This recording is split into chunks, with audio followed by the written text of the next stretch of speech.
stuff on Discord. Oh.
Hello and welcome to the BSR MX5 Championship hosted here on Year 1 TV. You join us for round 3 of said championship and we're jetting off to virtual Silverstone this evening.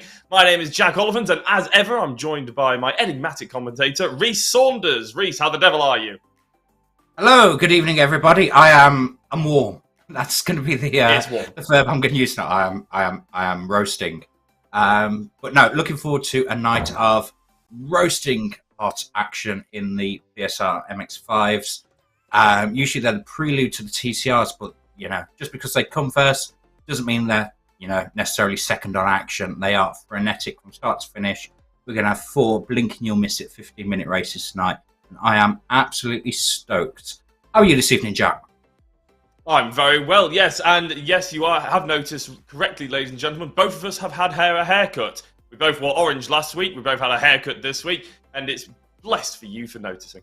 But I'm very excited. You're absolutely right. The MX5s don't tend to cool us down. If anything, they get the heart rates beating even faster, don't they?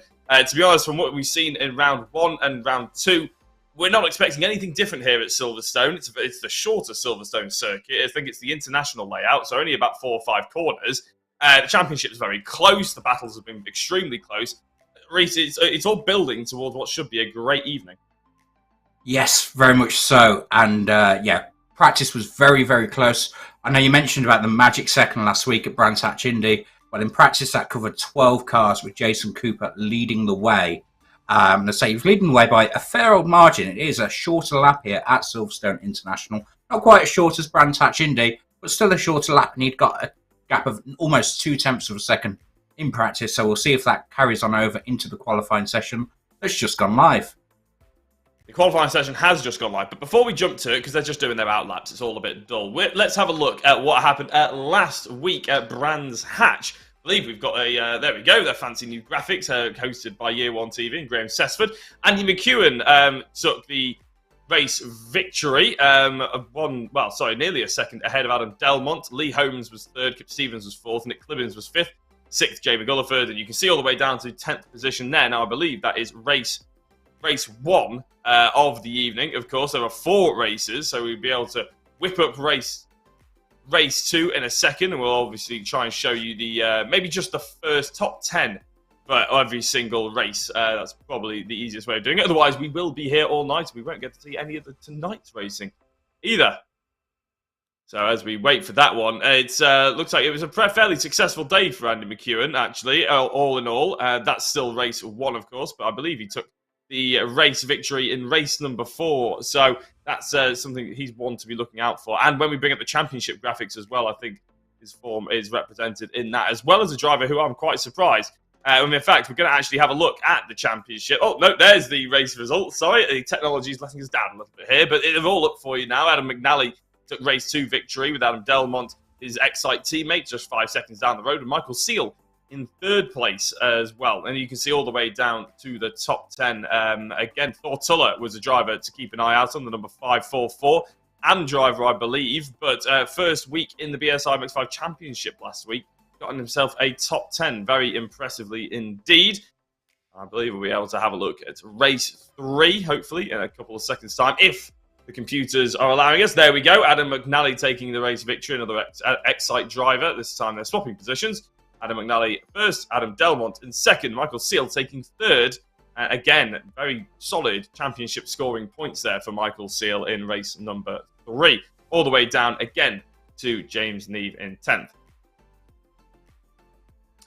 Race 4 of the evening, we'll be able to bring up in a second. There we go. I believe this is race 4. Is this? I'll just get confirmation in my ear. There we go. It is. Adam Delmont taking a race victory with Luke Cooper in 2nd place, and Liam Silkstone ending up in 3rd. Jamie Gulliford was up there. Again, Michael Seal scoring good championship points. All the way down to 10th place of Lee Holmes. Now we've gone through last week's results, we'll be able to bring you the championship for Pro, Pro-Am, and the amateur categories. Of course, this is the championship. This is the overall championship, I believe, with Adam Delmont on top with 700 points. Just a quick maths. 83 points behind him is Michael Seal. Andy McEwen down in 3rd. Now, it's interesting, Reece, because Michael Seal, I don't believe, has taken a race victory today. And if anything, he's been flying under the radar a little bit over the first 2 rounds. But it just goes to show consistency is key. Yes, and that's something that Andy McEwen's espoused over the past few seasons. But yeah, consistency is key. Racking up those podiums, racking up those top 5s. Not having any races where you've ended up in the gravel trap, ended up in the barrier, ended up in the pits. And yeah, Michael Seal showing very well there in the championship so far, just 83 points off the lead. Yeah, exactly. I'm just having a look at one driver who I was interested to keep an eye out on, Jason Cooper, 7th place in the championship. He missed the first 2 races at Brands Hatch, of course. So let's see how they get on today, because I believe we're going to be able to go into qualifying now. Just waiting for confirmation in my ear to see whether that is the correct. There we go. Don't need the confirmation in my ear. I've got confirmation via the brilliance of sight here. As we go into qualifying, 30 seconds into 10 minutes. So we have had this is a 15-minute qualifying session. But Reece, we've been chatting over the first 5. Nothing much has happened, has it? They've managed to get out there, do a couple of warm-up laps, and now is when we start seeing the fast line. Indeed, yeah, they're starting to run on through. Obviously, with the BSR format, it is a one-car rule here in qualifying, so it's all about getting the temperatures into the car, getting the tyres in the right window, and away we go. But our early pole sitter so far is Lee Holmes, leading his way from Nick Gibbons and Andy McEwen in P5, in P3, with Tom Griffiths. I was going to say Tom Griffiths in P4, but he's just dropped down to P5 because Adam Delmont's made it all the way to the top of the field by a mighty gap as well. He's got 3/10, and in fact, Lars Fisher goes to P2 with Jason Cooper P3. I'm going to try and stop keeping up with the timing screens actually, because they're changing and chopping as people are starting to get their quick laps in. The banker laps are in now. We're starting to get towards the halfway point. But yeah, Lars Fisher, and his first appearance in the BSR series, currently showing really strongly in qualifying in that number 2 car. Currently running in P2 in qualifying as well. Yep, so he's clearly shown his intention, hasn't he? Very early on has Lars Fisher. Always good to see the grid grow, though, isn't it? It's nice to see new drivers coming in, and especially drivers going straight in at the front end. It only improves the drivers around them and the championship as a whole, let's hope. Well, he's got 4,600 I ratings, so you'd like to think, and an A-class safety license, so you'd like to think that he is going to improve the overall strength of the field. Third place at the moment is Jason Cooper. Look at that, there we go. We've got the interval times to first place now. So less than 0.2 of a second covered the top 3. If we're looking for that magic 1 second barrier. Like you mentioned in practice, actually, it was the top 12 in practice. It's the top 12 again here in qualifying. But we're going to start to see Tom Griffiths, there we go, pushing himself right up the order. Jason Cooper now goes up to pole position. Unless my timing's a little bit off on my screen, it's still saying, there we go, no, Jason Cooper jumped to the top of the time. So Jason obviously running the number 1 car, proving that he is the fastest here in this series. And as I said before, he missed the first 2 races at Brands Hatch. He jumped in for the 3rd, where he was one of the stars of the show. And then the 4th, I can't quite remember how he got on overall, but I don't believe it was too brilliantly. So it's going to be an important evening for him today. Indeed, it will be. I think he did score points in the 4th race, so it wasn't a super strong showing. I seem to remember, but no, we've got a bumper grid here tonight as well, and that might be a feature for the reverse grid. Obviously, we've spoken about how it was a slightly smaller grid at Donington Park, and people might have been able to get a few extra points here and there due to it being a smaller grid. We've got 29 cars currently signed up tonight, as we see the 5-star car of Jason Cooper coming in with some fresh tyres towards the end of qualifying. And on the subject of 5-star as well, we've mentioned Lars Fisher being the newcomer to the grid. We've mentioned his fantastic I rating, but we've not mentioned his scheme. So he's also a teammate of Jason Cooper's as well. So Jason Cooper, obviously seeing the strength of the XI and the Year 1 teams, I think he's brought back up tonight. Yeah, Jason Cooper, I believe, came 8th in that race. I've literally just gone through all these stat sheets trying to find that exact thing. Yeah, he came 8th in that one. Yeah, he's brought back up. He's clearly thinking maybe there's a little bit of catch-up that needed to be done. But look at that. 1st to 3rd, a bit like Brands Hatch, separated by less than 300ths of a second, I should say, sorry. Jason Cooper, Adam Delmont, Tom Griffiths. Now, Reece, Tom Griffiths is the driver that didn't really steal any headlines last week, unfortunately. He didn't have the most sparkling of evenings, unfortunately. So, and again, another driver that we're excited to see at the top of the field. Yes, and that top of the field is, as I say, you can throw a blanket over them. They're so close together. And I think the thing with Silverstone as well, looking forward to this round immensely, whereas Brands Hatch was tight, it was technical, very short lap. And there was a very small gap between the field in terms of lap time because of how short the lap was. Slightly longer lap here at Silverstone, but the length of the hanger straight at our disposal here, and how high speed the first sector is. You can see draft being a big part of it, similar to how it was actually at Donington Park. You can see, look at the way that car's moving around the Tom Griffiths there in the 88 Tech car. That is the racing line, by the way, going out over the curb towards the exit of what is Chapel onto the hanger straight. It seems strange seeing them slide over a curb in that sense, and it not matter too much, but yeah, it's a flat painted surface, so it's a make-up curb as such, as you see them run down into Stowe here, just under 5 minutes to go here in qualifying, Jack. Of Tom Griffiths, just to bring up a point of how well he's done in the races he's finished. He's the only driver in the top 10 to actually have 2 DNFs so far this season. we've only had 8 races, so the fact that he's not finished in a quarter of them and still in the top 10 in the championship is fairly impressive, I would say. He's 9th in the championship, I believe he is. So yeah, Tom Griffiths certainly one to be keeping an eye out on, the number 76, who would be following, as we've noticed for some time.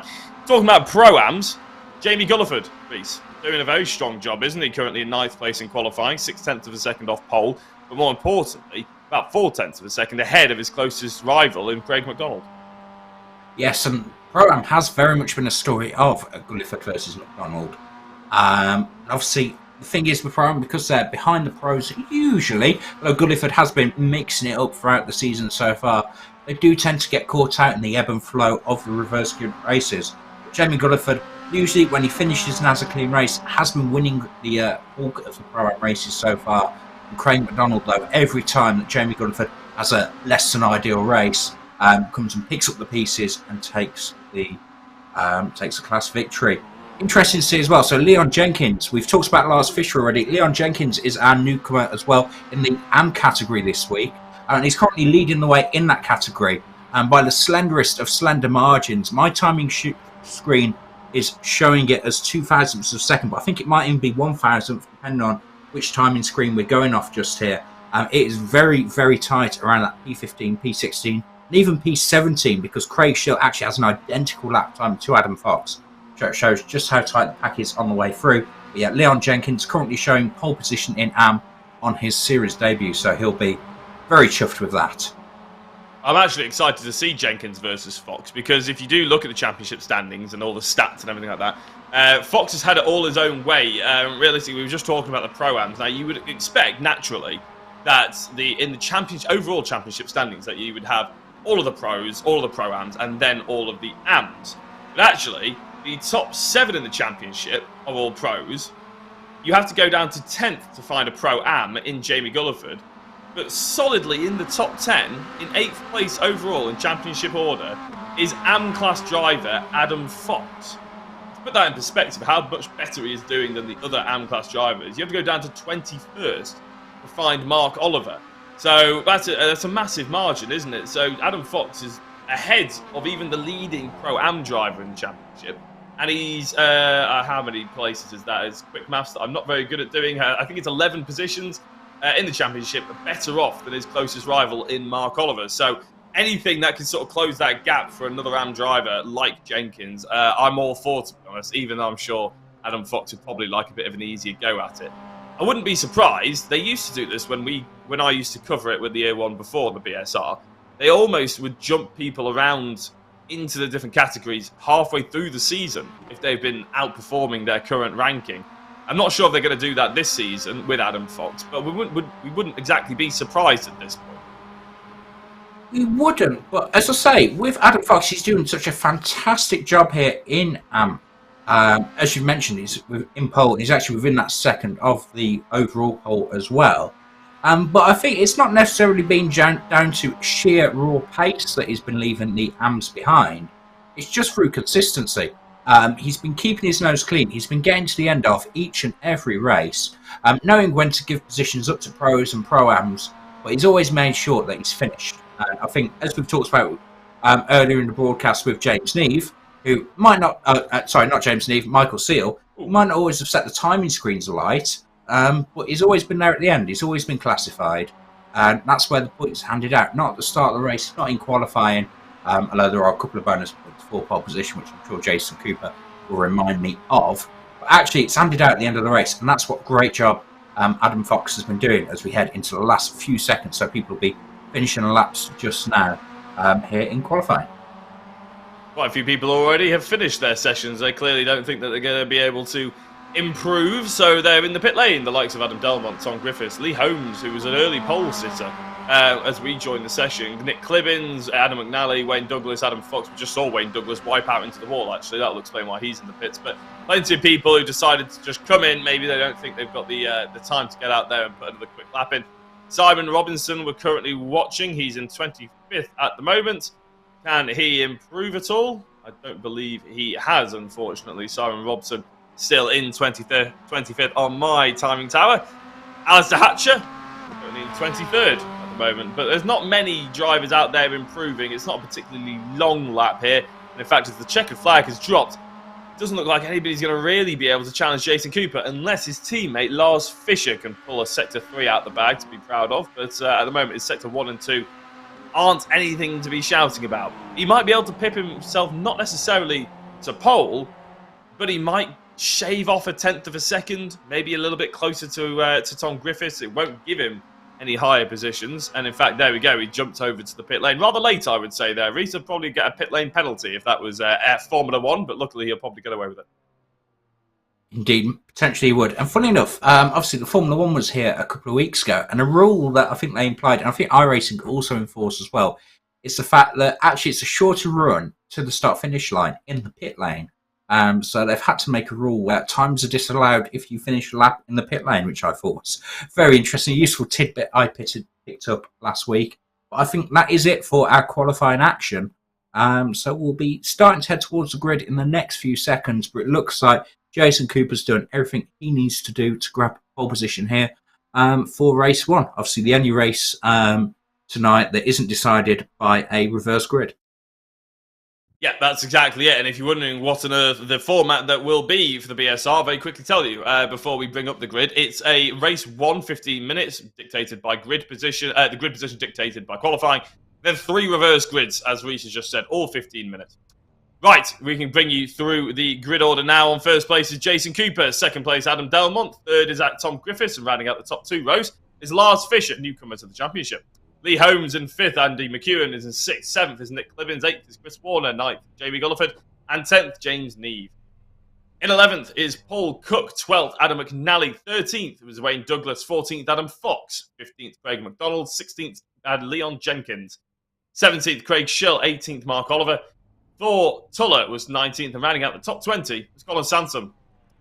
21st back, I think I've just about got enough time, is Douglas Stewart, Fiona Siddons in 22nd, Alistair Hatcher in 23rd, 24th, Kip Stevens, 25th, Simon Robson, 26th, Chris Dixon, 27th is Sam Smith, 28th, Julian Schroer, and rounding out the field in 29th, not appearing on your timing screen because they didn't set a lap time, will be Glenn Humberstone. So there are 29 drivers who are currently trying to grid up. The graphic doesn't bring up drivers who didn't set a qualifying time. So, Reese, what are you expecting from race 1 here? Silverstone, it's not a tight track, but it is a short track. They could realistically go 3, 4 wide even around here, some of the corners. It's a recipe for disaster, surely, though, if they try it. I'm expecting anybody from within the top 6 being able to win this one. Also, something I can notice that's really interesting as well is the field obviously stretches back towards Club Corner. And actually, if you're starting at the very back of our field tonight, you're starting at a slight angle, which won't improve your traction. Won't improve your run from the start, as we've got a beautiful overhead view there of Silverstone. Revs are rising now, so I'll let you take it away, Jack. We've got some lights. Thank you very much, Reese. Yes, we've got lights, we've got engine noises, and we've got a false starter in the background as well of, I believe, Glenn Humberstone. But as the drivers get away for the first time here at Silverstone for the BSR MX5 Championship, it's Jason Cooper, who's got an absolutely lightning start, as well as Tom Griffiths trying to go around the outside of championship leader Adam Delmont. I think Delmont has just about held on to that lead. Remember, this is the international layout, so we're starting from the F1 pits. That's the start-finish line, the F1 pits, of course, not the traditional sort of national layout that you might see in certain touring car series. So, as Jason Cooper leads the way, it's still Adam Delmont, Tom Griffiths, Lars Fischer, and then 5th place is still Lee Holmes. There's been a bit of movement towards the background, though, namely the 17 Wayne Douglas trying to get past Jamie Gulliford, running each other nearly off the road. Jamie Gulliford going to be on the outside, I believe, going down towards the next corner, but as we cut back to the lead, the slipstream may be starting to take effect, going down towards Stowe as Jason Cooper starts to get a little bit reeled in by the other 2 of the top 3 protagonists. Adam Delmont, obviously we mentioned, championship leader. Jason Cooper, champion as it stands at the moment from previous seasons. So Reese, this one is starting to hot up. These 2 are definitely ones to watch, and 2 drivers we're very excited to see at the front end of the order. Yes, lap 1 in the books, and you can see you've got a bit of a conga line forming there of the cars, and say the draft will be in effect here. Adam Delmont sat in P2, having a nice big hole punch in the air from the MX5, Jason Cooper, who's led the first lap of the evening. And again, I think there's a few bonus points here in BSR just there as they make their way through Abbey into Farm Curve and towards Village. But I say it's a big braking zone into here as well. A couple of different lines you can take on entry as well. As we see a move, Lars Fischer trying to go around the outside there of Tom Griffiths into Village. You might not get much change out of that move there. Tom Griffiths, a wily competitor, obviously runs in the MX5 Super Cup in real life as well. So he'll be wise to that one as they start bombing down the hanger straight for the second time. And again, a very quick fire lap. So not too many corners here, not too many braking zones. Just the 4 if I've counted them correctly. Although some of the drivers might correct me on that one at a later stage. And yeah, we're heading on down. You can see, yeah, Jason Cooper still leading the way, with Adam Delmont in P2, Griffiths 3rd, Fisher 4th, and then Lee Holmes ran out of top 5. Andy McEwen, he's lost a place at the start to Nick Clibbons. He's down in P7. We've got Jamie Cullivan leading the way. We saw him going toe-to-toe with Wayne Douglas on lap 1. He's leading the way in Pro-Am in P12, with Leon Jenkins, who's up to P15, and also leading the AM class overall on his debut. It seems like Adam Fox might have had a few issues because he's dropped all the way back to P23 and to come around and finish our second lap of the evening.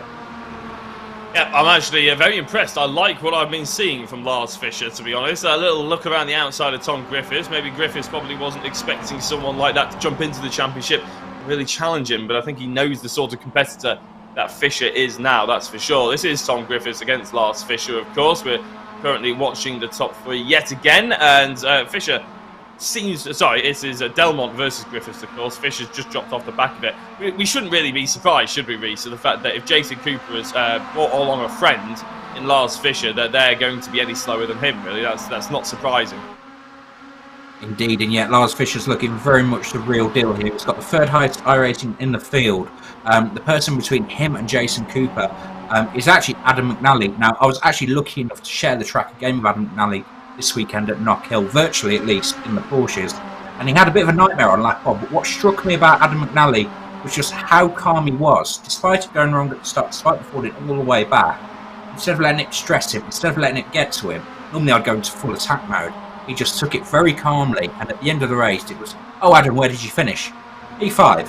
I say, clawing himself all the way from the back. So a very cool and calm customer. He's made a few spots up this race already. He's up to P8, and he's just got a little bit of a gap in front of him to the lead pack. So we'll see if he can bridge that. He's got Andy McEwen about a second in front currently, a second and a half. But yeah, as we look towards the front of the field, actually Lee Holmes set our fastest lap of the race last time by, so showing the slipstream effect in full motion, and it's all calmed down a little bit. As I say, it's calmed down a little bit. We've got moves happening up ahead. So again, curse the commentator. But Andy McEwen was trying to get past Nick Clibbons, but Nick saw that one coming, but Andy's right up behind him. So we'll see what happens here as Lee Holmes also closing in on Lars Fischer down the long run. Will he throw a Mansell-esque move? Is it Mansell versus PK? Not quite. It actually sounded like Lee Holmes lifted a touch running down into Stowe Corner just there. Maybe he'll be angling for a run through into Vale. Fischer already looking defensive as we head on in there, and this is just letting the front 3 gap away. So it's Jason, Delmont and Griffiths still at the front. Now we've got a gap of just over at 1.3 seconds. Back to Lars Fischer, who's defending very hard against Lee Holmes here. Almost getting a run up the inside through Club Corner. Not enough space through there, as Schumacher found out the other week. But no, hotting up as we're into the final 10 minutes of this race. Jason Cooper, Adam Delmont and Tom Griffiths, you rightly said, though, are pulling away from this. Now, they haven't swapped positions. Maybe they're just trying to work together to try and make a bit of a gap to the likes of Lars Fischer. But if they look in their rear-view mirrors, they probably don't need to worry about that, because Lars is very much defending quite hard from Lee Holmes, who, as a driver, I don't believe we've really seen at the top end of the order. I'm actually trying to find where he is in the championship standings, Lee Holmes. I think he has to go quite far the way down, so I'll look at that in a second, because it would be very interesting to see where he is. He's not in the top 10, put it that way. Jason Cooper, though, this is Adam Delmont going right up the inside into Stowe Corner. So Jason Cooper losing out for Adam Delmont, but he's right in there with the reply as well. Anybody watch that Formula 1 race? Anybody having flashbacks? Yeah, me too. Adam Delmont, Jason Cooper, side by side. Is it going to be a Hamilton move-esque for Tom Griffiths then? No, they're not going to force each other wide just at the moment. So the Excite car of Adam Delmont leads the way for the time being with the 5-star machine of Jason Cooper just behind, and Tom Griffiths trying to pile all the pressure on to make them crack for the easy race victory potentially for him in a couple of laps' time. And he flies one at the inside through Abbey. That's very brave indeed by Tom Griffiths. He hasn't got the run, but it's going to be a bit of an intent going into the hairpin. I was about to think he was about to go around the outside, but he didn't quite make it stick. Jason Cooper holds on for second. Yes, and so the gap just opening up. It's 4 tenths now to Adam Delmont in the lead, but the draft will still be very much in effect. Jason Cooper will be getting a nice toe. Well, this is allowed, though, with those guys fighting and swapping positions. It only took them a lap or so to do that. Lars Fischer's now right back with them, 6 tenths behind Tom Griffiths there in P4. It's a bit thundering on down the Hanger Straight. What an iconic piece of track it is. I was lucky enough to sit on the outside of Stowe the other year and see the cars barreling towards you, and the speed that they take in. It's quite a tight corner, but the speed they take in is incredible. As I say, Jason Cooper looking around the rear of Adam Delmont, thinks better of it just for now as they come through. Well, oh, as I say that, Tom Griffiths gets interested. I don't quite think I can scream through goes Tom Griffiths in quite the way that will do it justice. But they're doing very well. One person we did mention, Lee Holmes, so sticking with this pack in P5, he's the final car in the lead group. Now, I have had it reliably confirmed to me from production that he's currently sat 22nd in the championship on 217 points. So he'll be hoping for just some solid scores tonight, but definitely looking like he belongs up there. Then you've got a gap of almost 2 seconds back to McEwen, Clibbons, McNally, Warner, Douglas, Neve, Gulliford, Cook, and then that's it. So that's the next pack. So you've got a pack of about 7 or 8 cars just there before you get to Mark Oliver in P14, who's actually now leading our AM category as well. So Mark Oliver looking for class honours there. Jamie Gulliford still leading Pro-Am as we thunder on down once more to Stowe. Yeah, so Graham Sessford giving us the stats there about Lee Holmes obviously being in 22nd points. I knew there was a reason why we had Graham along for the ride. It's purely obviously to send us Discord messages, nothing to do with the cameras or the brilliant production that Year 1 do at all. No, don't be silly. Going into the next corner though, into Stowe, that's the 999 machine, isn't it? We're watching Oliver and then McDonald and Jenkins are the two drivers pretty much going side by side into Stowe. I think Oliver's just about to come out on top. McDonald's is just about to come out on top, but as they go down towards Club, we'll see if they're still going side by side. I think Jenkins has tried to throw one up the inside yet again. That's AM versus Pro-Am. Still side by side rather impressively. Oh, lovely little cutback potentially on the cards. Could be dangerous, but both drivers give each other plenty of room. So the 917 of Jenkins ahead of the Pro-Am 596 of McDonald. But look who's come to play. It's Craig Schill in the 582 just behind. All of a sudden, you're absolutely right, Reese. As soon as there's a little battle, as soon as somebody starts to defend from each other, all of a sudden there's a massive chance at being caught up for the drivers behind. If you look at the timing screen on the left-hand side as well, you may well see Adam Delmont and Luke Cooper less than a tenth of a second, and they almost overlapped just a second ago. So, again, Adam Delmont is not leading the way. Tom Griffiths, I believe, actually is swapping positions for the race lead. We'll be able to bring you up-to-date views, and there they are! Oh. All 3 wide going through Stowe. My timing tower wasn't lying to me. Lee Holmes is looking at the back thinking, where the hell do I put my car? Let's have a look. So Adam Delmont is going to be on the inside, Cooper in the middle, Griffiths on the outside. Are they going to force each other wide? There's going to be contact, surely. Through goes Tom Griffiths! It's a great move by him. He's gone from third up to first for the time being, with Jason Cooper about to apply. But look at the train that this has caused. 5 minutes to go, and all of the top 10 are in contention for a race victory here. This is absolutely sensational as they go through. Abbey, Griffiths in the lead, Cooper in second, Delmont now slipped down to third, Lee Holmes right there in the picture as well, but he's having to defend from Lars Fischer. He somehow, through all of that, got through Lars Fischer as the 5-star teammate of Fischer goes through and back into the race lead. Jason Cooper, he doesn't have that one on the car for nothing. Tom Griffiths in second place now at every single corner with 5 laps to go. This is going to change, I guarantee you. Fantastic racing, Reese. As they go down towards Stowe, it's guaranteed to change again because look how Griffiths is lining Cooper up. Oh, he's forced onto the grass. Sorry, Reese, I'm going to have to cut across a little bit there. Pass on the grass. Kevin Estra has come to town in the BSR MX5 Championship, and Tom Griffiths is embodying that spirit right now as they go through Stowe. Cooper going to be forced out wide. Griffiths still there. Delmont trying to make it 3 wide yet again for the second lap in a row. How are they going to sort themselves out this time? Again, Delmont, one of the favourites probably to come out on top, but they just about calm it down. Reese, I'm losing my voice, but it's absolutely worth it. Oh, what incredible action. So one of my favourite interests is mixed martial arts, and this is the UFC of MX5 racing. They've locked the door on the cage, and the guys are just going at it. Cream rising to the top though, Jason Cooper leading the way, the defending champion. He's got Griffiths and Delmont though, who have definitely got something to say about that in close proximity. Yeah, seeing them go 3 wide like that through Stowe Corner and down into Vale just shows the immense skill of these drivers and the respect that's between them as well. It could have all quite easily gone wrong if somebody didn't give space. Everybody gave just about enough space and not an inch more. And here we are, as I say, charging down the Hanger Straight. We've got Tom Griffiths again, sucking up through the draft. Down the Hanger Straight. Is he going to go to the inside? Will Jason Cooper defend? No need to go Kevin Estre style onto the grass this time. Down on the brakes. It's stuck on. Oh, they've touched. Is Jason Cooper okay? I think he is. We're looking at his drivetrain right here. I think that's a gearbox I can spot. Well, I'm not very good at my mechanics, as the guys at work will attest to. And you got Jason Cooper to the outside. Not quite. He'll try the cutback. He might give him the bumper. He might give him the Chrome Horn. Through Vale, into Club.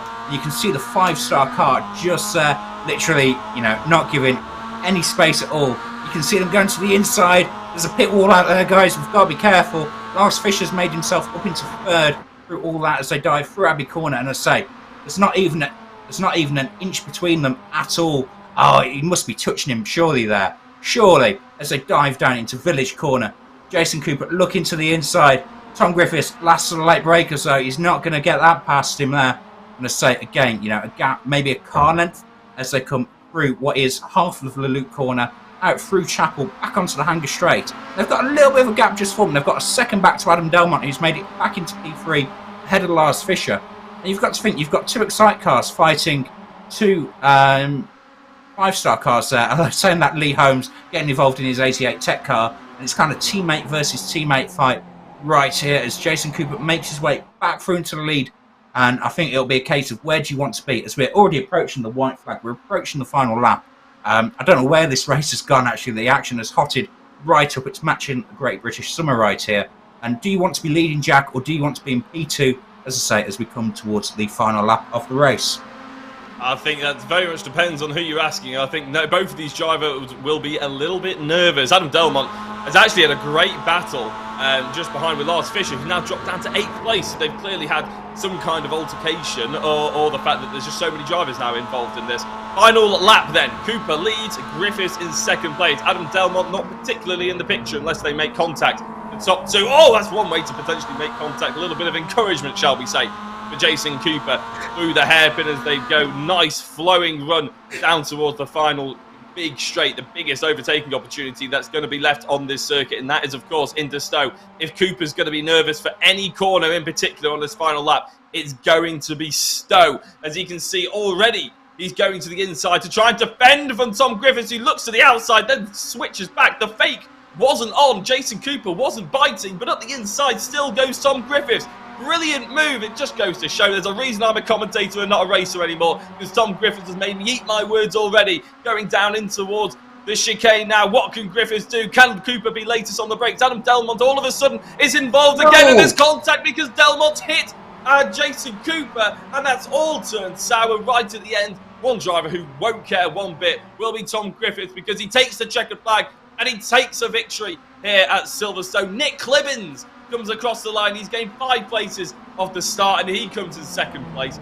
Adam McNally, the Excite team driver, teammate of Delmont, finishes off the podium. So there is still an Excite driver on the podium. There's an argument to be said it's the wrong one, shall we say. Andy McEwen finishes in the top 5, and Lee Holmes, after starting 5th, finished 5th. What an absolutely outrageous race there, Reese. That was and everything. It's a bit of a shame we had the contact towards the end, because let's face it, Jason Cooper didn't deserve that. I don't think Adam Delmont will deserve the penalty he might get, shall we say. Until that particular incident, shall we say. They all 3 of them, everybody in the field that we saw actually had a fantastic, brilliant spectacle of a race. It's just a shame that this happened, isn't it, really? I think Delmont just went in a little bit too hot there. He got excited that he might see a bit of a higher step on the podium.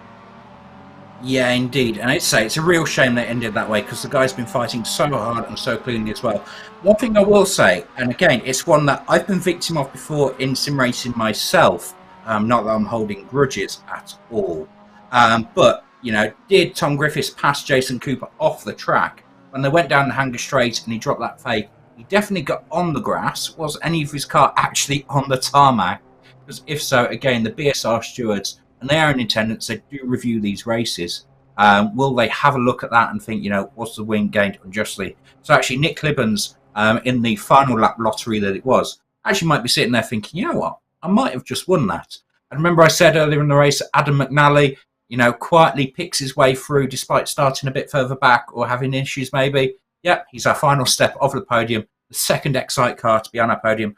Obviously, Tom Griffiths taking the win for Excite as well. But what an absolute race. As I say, masses of action. But Jason Cooper finishing in P12 in the end after that contact. So he's lost an absolute shed ton of points.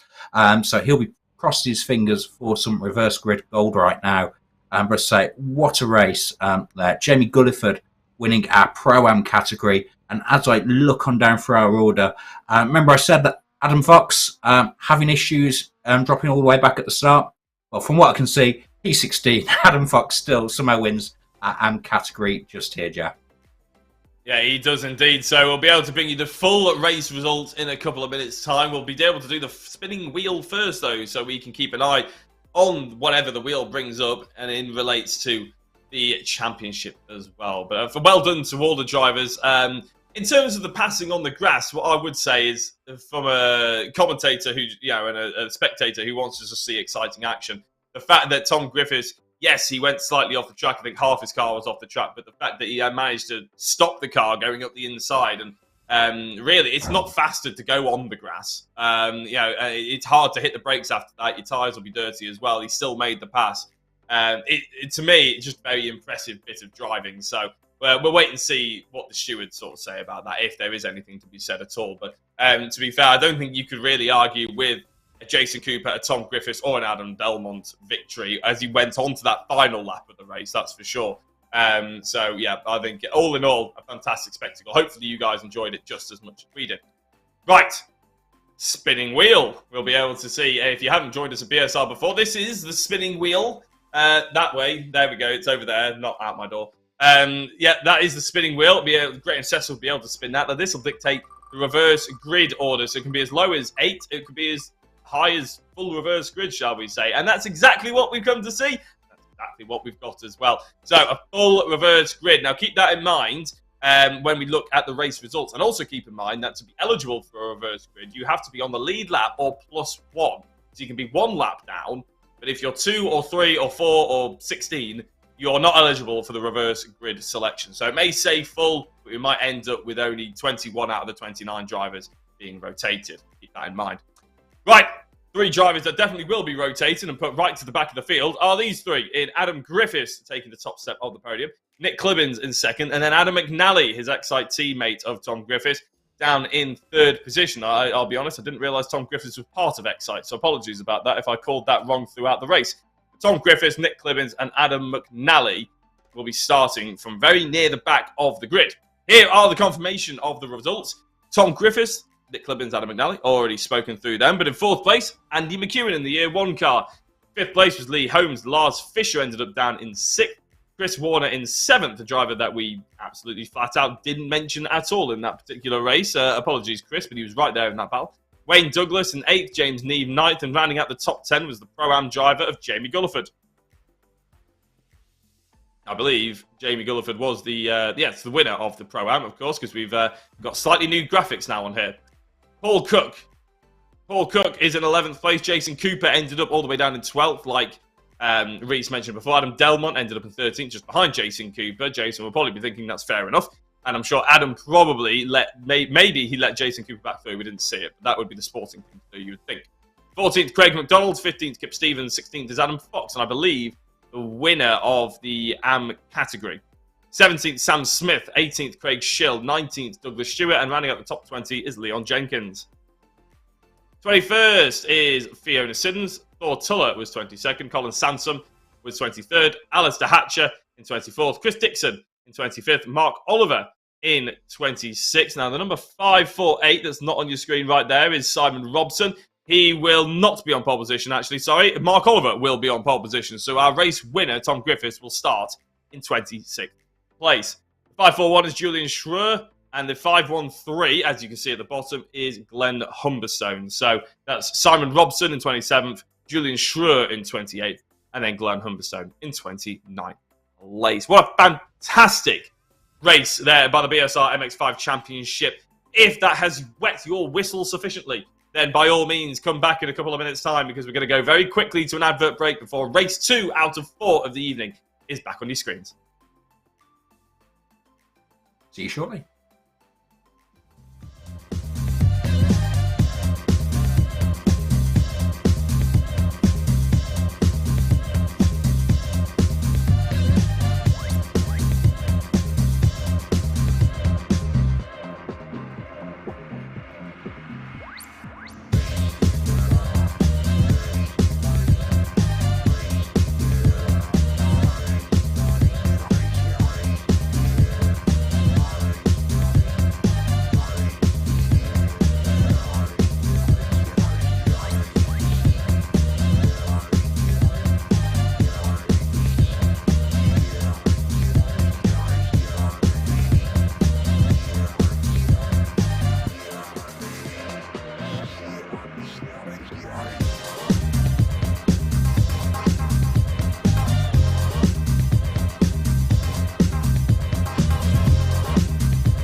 Hello and welcome back. Here we are for round 2 of the race to round 3 of the BSR MX5 series here on a very warm Tuesday night. We're at Silverstone International, almost a third of the way through the championship already. We're just waiting on Jack Oliphant. He's having a few technical difficulties just loading on into the session. We've had a full reverse grid. Mark Oliver who finished P26, last classified runner. Here, he'll now be starting on pole position. Tom Griffiths, after a mighty battle all race, an almighty battle with Jason Cooper, he'll be starting all the way near the back of the grid with a lot of work to do. Cooper and Delmont, who came together, on the final lap, on the final corner into the Vale chicane, they'll be starting middle of the pack as well. So there'll be lots of jumbled up grid positions here. So it'll be very exciting to see how the guys manage to pick the way on through. He'll be able to do it cleanly. He'll be able to jump out front and get a gap because we saw how powerful the slipstream was down the Hanger Straight. I think Jack Oliphant is just about there and ready to join me. So here we are, Jack. What on earth are you wearing? What is that? Why have you changed? I respect Reese. I just thought we'd get a quality Premier League team on the broadcast tonight, Jack. I think we've fallen out. This might be the end of a glorious relationship. I think you can cover the rest of this evening yourself, Lauren. Thank you very much, Reese. No, I'm kidding, obviously. Yes, no, we have a fantastic race coming up, obviously. I did just have the finishing order for race 1. Obviously, Tom Griffiths taking the race to victory. So Nick Clibbins, Adam McNally rounding out the podium, I should say. And I was just trying to find, I believe it's all the way down to Alistair Hatcher in 25th position. Actually, maybe Chris Dixon, in 26th, is actually where we're going to be starting. Well, Tom Griffiths is going to be starting from. So that's really exciting. So Chris Dixon, Alistair Hatcher, and Colin Sampson will be the top 3 starting with Thor Tuller. Now, do you remember Thor Tuller last week at Brands Hatch race? Obviously, had a really good start, really good race. Ended up coming home with a 7th place, I believe, at Brands Hatch.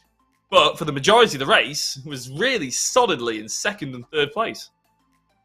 Yeah, he just took advantage of it. Kept his nose clean at the start, kept away from the quicker cars coming on through, and just kept it all clean as a whistle. And that meant that he finished really strongly. I think he claimed the Pro-Am win as well, because obviously these guys that started. So I think it's Mark Oliver actually who's on pole in the AM category.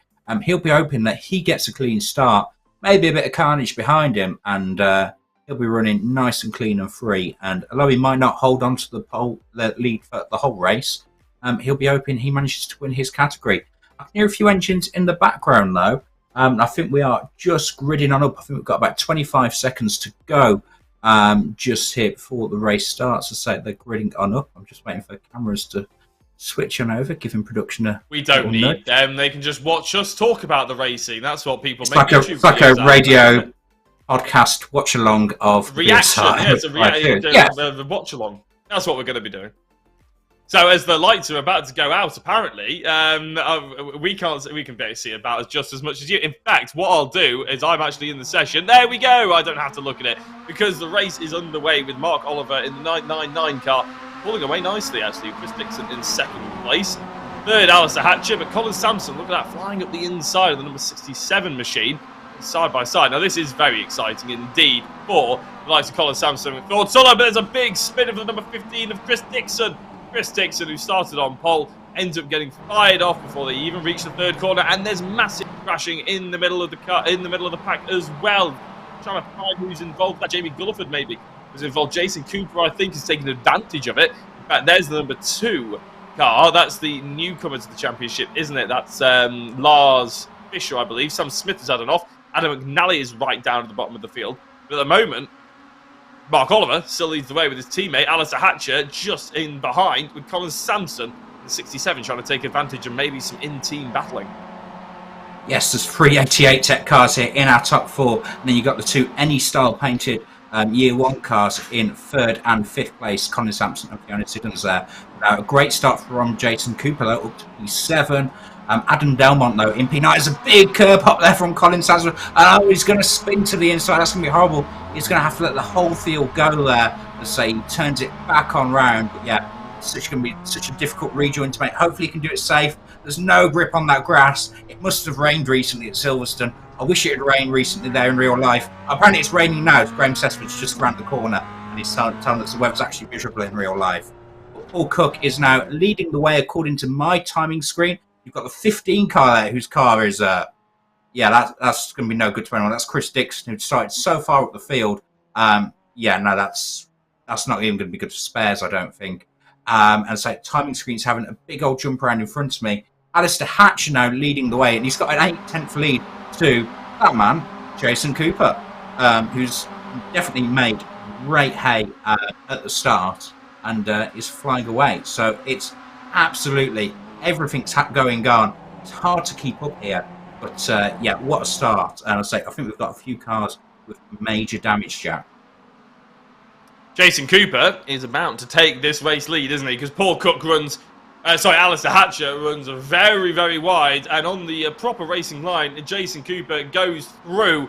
And I have to say, it's not surprising to see Jason Cooper leading a race. What is surprising is when he started all the way down in 26th place. So fantastic drive by him. Adam Delmont, number 77, right in the thick of it. He's not really been able to push through, shall we say, that quickly. Craig McDonald has entered the pits, I believe. Chris Dixon, Craig Schill, and Lee Holmes have all entered the pits, so that's gutting for Lee Holmes specifically. Obviously, he had a great race one. So Adam Delmont in 11th place, catching up to Lars Fischer. Looks like one of the 5-star, well, Jason Cooper's teammate, basically, shall we say, is just about cracking into the top 10 as well. Delmont just behind the 999 of Mark Oliver for the time being. It's pretty hard to figure out where everybody is when they all keep changing positions as well. But at the moment, we've got 3 AMs in the top 4 still with 11.5 minutes to go. And these AMs starting to fire themselves up. That's Adam Fox, obviously been very dominant in the BSR AM category for the MX5 so far this season. But Jenkins, the newcomer, Leon Jenkins, 917, very close to each other in times in qualifying. Now very close to each other on track. Jenkins on the inside, trying to defend from Adam Fox. They slot back in to single file for the time being, but this is starting a little bit spicy, and it's something that we needed to see, isn't it, Reese? An AM-class battle that can really heat up on the track. Yes, now AM-class, they're at the front of the field, so they're in the spotlight here. Leon Jenkins defending from Adam Fox, Alistair Hatcher keeping a watching brief. We've got Tom Griffiths, who's made, I think what I can see is 19 positions up from the start. In fact, make that 20. He's just past Fortulla, heading on down into Abbey as well. So some fantastic progress from Jason Cooper sprinting away from the field at the front. I think that might be the last we see of him until we get to the checkered flag. But what a fight we've got here for P2. Adam Fox looks like he's going to be lining up Leon Jenkins once again. Down the hanger straight, he's going to have a big slipstream just there. We saw how powerful that was in race 1 at the front of the field. We'll see how it is again. Which way will Fox go? Jenkins is holding the middle of the track. Fox looks to the outside. Interesting. I thought he would have gone from the inside. There was space there.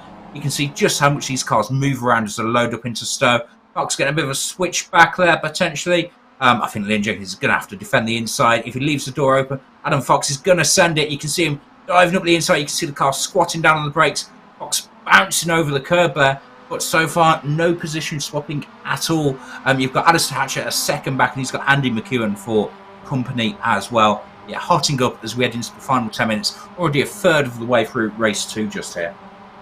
Yeah, so the first place man pulled away, like you said, but Adam Fox firing it up the inside of Leon Jenkins. I don't think that fight is going to be done and dusted, though. Expect that to keep going, I would say. Alistair Hatcher doing a good job at keeping Andy McEwen for the time being behind, but I think Andy's just slotted his way up into 4th place going into the hairpin. Indeed, he does, according to my timing screen. There he is, out of number 4 in 4th place. Again, scoring good points. Actually, he's just moved himself up to 2nd in the championship on that previous race, thanks to the fact that Michael Seal didn't really have a night to shout about so far. I'm not even sure if Michael Seal is here, actually. I don't believe. Yeah, that's why he isn't having a night to shout about, because he's not here. That does always hinder someone's ability to score points if they don't turn up in the evening. So Andy was always pretty much going to go and graduate into second. Well, now he's graduated into fourth in this particular race. Going to have some way to go before we can start catching up to the likes of Adam Delmont, though. I believe the gap between them is significant, shall we say, about 80 points in the championship. Where is Adam Delmont, though? He's moved himself up to 9th place. He was in 11th last time we chatted about him. He's doing a fairly decent job at trying to claw his way up the order, as we see Tom Griffiths, race 1 winner, in 5th position. But look at how quickly McEwen managed to get onto the back of Fox and Jenkins. Jenkins going up the inside into Abbey, just trying to do what Fox did to him just a lap ago. This is only going to be holding up McEwen, and with Tom Griffiths and Lars Fischer breathing down his neck, he'll want to get this done as quickly as possible. He's made a good start because he's slotted his way up to 3rd. Yes, started his way up to 3rd place. He's now got Adam Fox, his year 1 teammate, firmly in his sights. Someone's looking at the turret cam of a RAF fighter jet here. As you can see him going around the outside. He's already got the run. He's already alongside, I think, Adam Fox. Yes, in fact, he might even be ahead by the time they get into the braking zone of Stowe with such a mighty run just there. And there he is. I think Adam Fox might have even lifted. You've got Tom Griffiths coming through, looking to take P5 from Leon Jenkins. But again, now Andy McEwen, he's got the 2 AMs between himself and his fellow pros. And he'll be hoping to use them as a little bit of a buffer for now so that he can break the draft away. One man that is off and down the road, I will mention him with a 5-second lead. This could be a contender for the largest ever win in MX5s, because he's already 5 seconds down the road, is Jason Cooper. He's absolutely romped away after getting clear. But we've got Griffiths and Fischer looking all over the back of Leon Jenkins here. He's shark bait at this point, I think. And it's a feeding frenzy, as I can see. Looking in the background, I think Griffiths is going to go through as we head on down. Yeah, so... Oh, no. Fischer's going around the outside of Griffiths here. And that's the thing. They're starting to trip over each other. You've got James Neve watching brief. Obviously, not very happy last week, I don't think, after he'd been taken out by his teammate in race 3 at Brands Hatch. He's fighting back. He's currently the car number 7 in P7, and again, he'll be keeping a close eye on this, taking any opportunities to come. With Adam Delmont now up to 8. You've got Fox and Jenkins leading the way in AM. You've got Jamie Culliford currently leading the way in Pro-Am in P11 as well, Jack. It just goes to show how important it was for McEwen to get through those drivers, because they've held up Tom Griffiths and Fischer and Neve for an entire lap, which is quite a long time around here when you're trying to pull away from some drivers. A little bit further back is Jamie Gulliford. Now, this is currently the Pro-Am leader in amongst the AM class podium sitters of Hatcher, and then obviously Mark Oliver, not necessarily AM class podium sitter at the moment. He's in 4th AM, but all round trying to go round for the top 10 places. Jamie Gulliford, I believe, leading the way on that Pro-Am championship still. He's got Craig McDonald 2 places behind him, but a fair amount of points behind him. So Jamie just needs to finish solid here and make sure that he is in and amongst the top 10 consistently to try and get potentially the best reverse grid that he can, of course. Good driving, though, by all of them, I would say. Hatcher, Warner, these are 3 different categories of driver, aren't they, Reese? And they're all fighting fairly against each other. It's nice to see. Yeah, they're all giving each other plenty of space. That might even be a slowdown there on the inside as they come through into Chapel there. Lang straight. Was that Alistair Hatch? Yeah, just get a little bit too much grasp potentially. Doesn't seem to be backing out though, so maybe it wasn't a slow. Definitely an off track there though, for sure. As we've got Tom Griffiths on my scoring times, looking like he's going to be making a move on Leon Jenkins. Getting clear into Stowe corner. So he's now up to P4. Again, quite a big gap now having built between them and Adam Fox. Adam Fox, obviously, he's now got quite a nice gap between himself and Leon Jenkins as well. For AM, obviously managing the traffic there quite well. Lars Fischer, the next car to make it past Leon, but Leon, strong showing there on his debut, looking P5 here overall on the road currently. Doesn't seem to be flustered by it one bit whatsoever, Jack.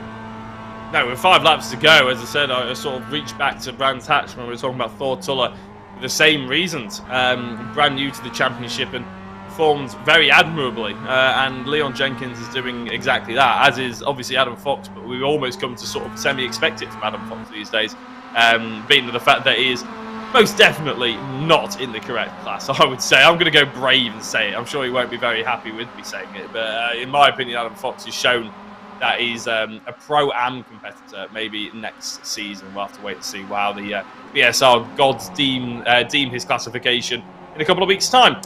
He's got Tom Griffiths crawling all over the back of him, though. And remember, from race 1, Tom Griffiths is not afraid to throw a move on the inside, on the outside, on the grass, jumping over the top, slide underneath him. Anywhere that Tom Griffiths will go, he will put his car. And indeed, he goes for a lovely cutback. Nice psychological race move, I like to call it there, where you're lining up the driver, you're almost faking a move. So they miss their braking zone and they go wide, and then it's just a nice, easy overtake for you. You've made them do all of the hard work. So Tom Griffiths goes into third place.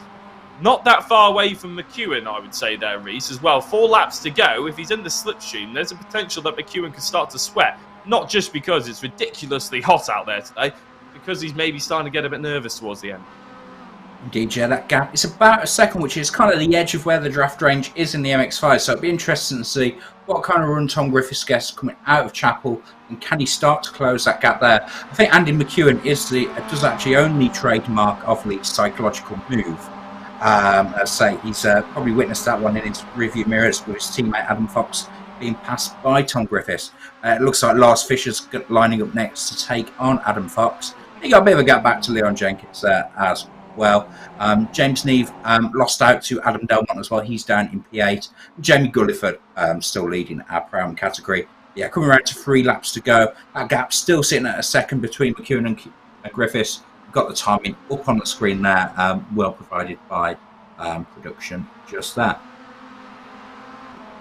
Jason Cooper is leading the way quite handsomely still, though, isn't he, Reese? The gap hasn't changed much between McEwen and Griffiths, but the gap hasn't really changed from Cooper to McEwen either. So the top 3 somewhat stagnated a little bit, as this is just up ahead. Now, this is Adam Delmont, obviously one of the key players, shall we say, in that first race. In pretty much every single lap, he was either making some kind of move or some kind of drama, shall we say. He's just got past Leon Jenkins into the top 6 then. He's got Lars Fischer just ahead of him.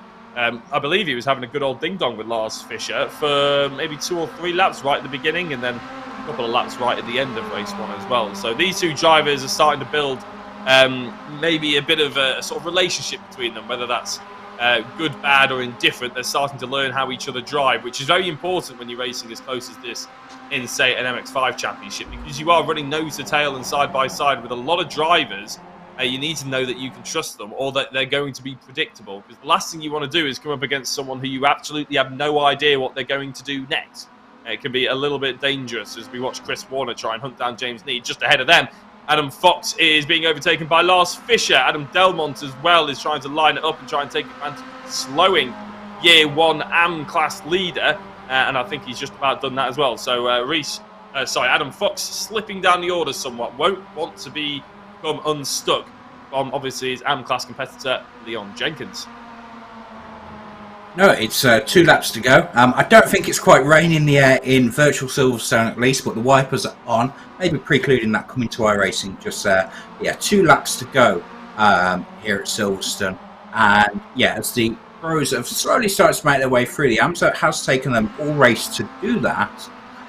You've now got Fox and Jenkins 2 and 3 tenths apart respectively, as we head on down. And if it's that a slowdown there for Lars Fischer, or is he just trying to break the draft from Adam Delmont? And that creates almost like a snaking effect down the Hanger Straight just there. Adam Fox and Leon Jenkins. This is for our AM victory, remember, as well, guys. You've got Jenkins going to the outside. Fox keeps it on the inside. Will there be a cutback there? It looks like there could be. Fox, he'll hold the inside line, though, as we head down into Vale. But this is going to get spicy and fruity just there. Jason Cooper comes around, and I think that is our checkered flag, actually. Is it, or is there one more lap to go? I'm not sure. We'll see. We'll see if he slows down. No, that's definitely the checkered flag. It has been waved. Jason Cooper has taken the race victory. According to my timing screens anyway. Sorry about the cough there. It caught me by surprise, as much as anybody else did. Andy McEwen in 2nd place. Tom Griffiths in 3rd. Lars Fischer ended up in 4th with Adam Delmont in 5th. The AM class victory did go to Adam Fox, with Leon Jenkins just behind him. We'll be able to bring you the full race rundown in a few minutes' time, obviously. But apologies that took us by a little bit of surprise. I thought there was potential for one more lap there as well. Reese. But obviously, iRacing had different ideas. But a very, very dominant display there by our race victor and the #1 car of Jason Cooper. Very strong there. He kind of made amends. He put his demons to bed there from race 1, I suppose. And yeah, a very strong, very dominant win. Andy McEwen showing that consistency is key, however. I know he won the TCR Championship. Not necessarily for outright pace last season, though. Might not forgive me for saying that. But just through battering away and just podium after podium after podium. Tom Griffiths, all the way from P26 on the grid, don't forget. Comes back to P3 with Fisher and Delmont running out the top 5. So a very, very good race to that. Sorry we got caught out by surprise, not just by the start as well. It was a radio broadcast at the beginning, but I say by the checkered flag as well. So maybe a bit of unpredictability from Barney the flagman. We're going to pass the blame on where we can. But yeah, that was race 2 in the books. So looking forward to, we're just waiting on the results to be made official. Just that, and we talk about the reverse grid potential. 24 cars now select eligible for reverse grid. So if we do have another full game, it should be some spicy action there, Jack. Yeah, absolutely. I mean, I think everybody who's spectating as a neutral will want a full reverse grid. And I must apologise at the beginning. I said that I believe Jason Cooper went from about 25th, or he went from that full reverse grid to get into the race lead. But of course, he started halfway up the pitch. Halfway at the grid, didn't he? Because he ended up getting taken off at the end of that first race. So, like you said, almost making up for it, making amends for that race 1. Right, let's have a look at how the reverse grid's going to line up for the third race of the evening. For the second time for the reverse grid, I should say. The spinning wheel is up, and as Graham Sessford gives it a good old spin, is it going to go to the full reverse grid? Just about. So we're here. I'm all for it. I live for a full reverse grid of BSR MX5 Championship, that's for sure. You mentioned 24, I believe, Reese, earlier on, about the top 24 will be reversed. We'll have to wait and see who that was. Jason Cooper on the top step of the podium, Andy McEwen in second place, and in third was Tom Griffiths. Tom Griffiths obviously taking that victory in race #1 as well. It's been a good night for him. You can see the confirmation on the times for the top 3 there, but also the fact that 4th place was Lars Fischer. Adam Delmont ended up in 5th. Adam Fox won the AM class victory.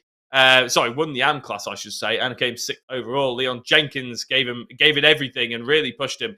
He had to settle for 2nd in the AM class and 7th overall. Chris Warner was 8th. James Neve was 9th, and 10th was the Pro-Am victor of Jamie Gulliford.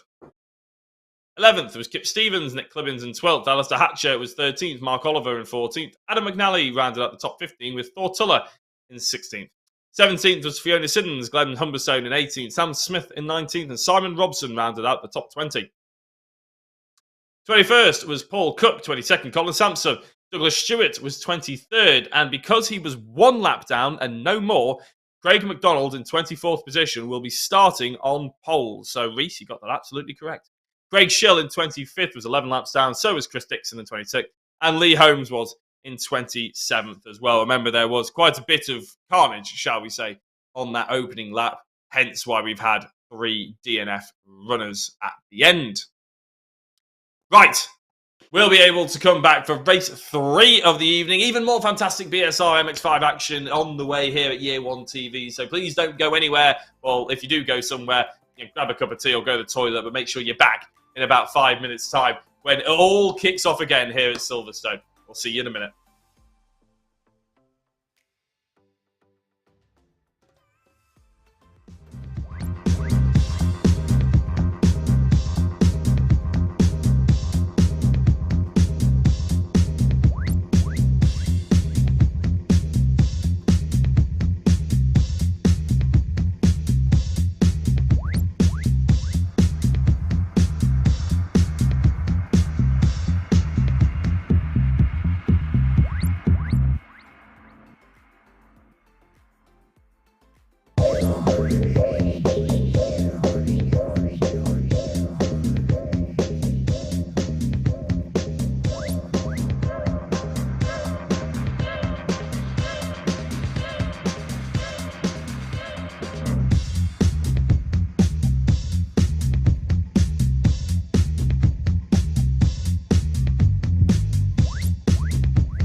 Welcome back to the BSR MX5 Championship. We are halfway through this evening, and it's about that time, Reese, that we start talking about some stats, I believe, because we've been able to give the up-to-date... Well, we're able to bring you the up-to-date championship order, of course, and a championship leaders breakdown of the stats of his season as well. Very excited for this one, Reese.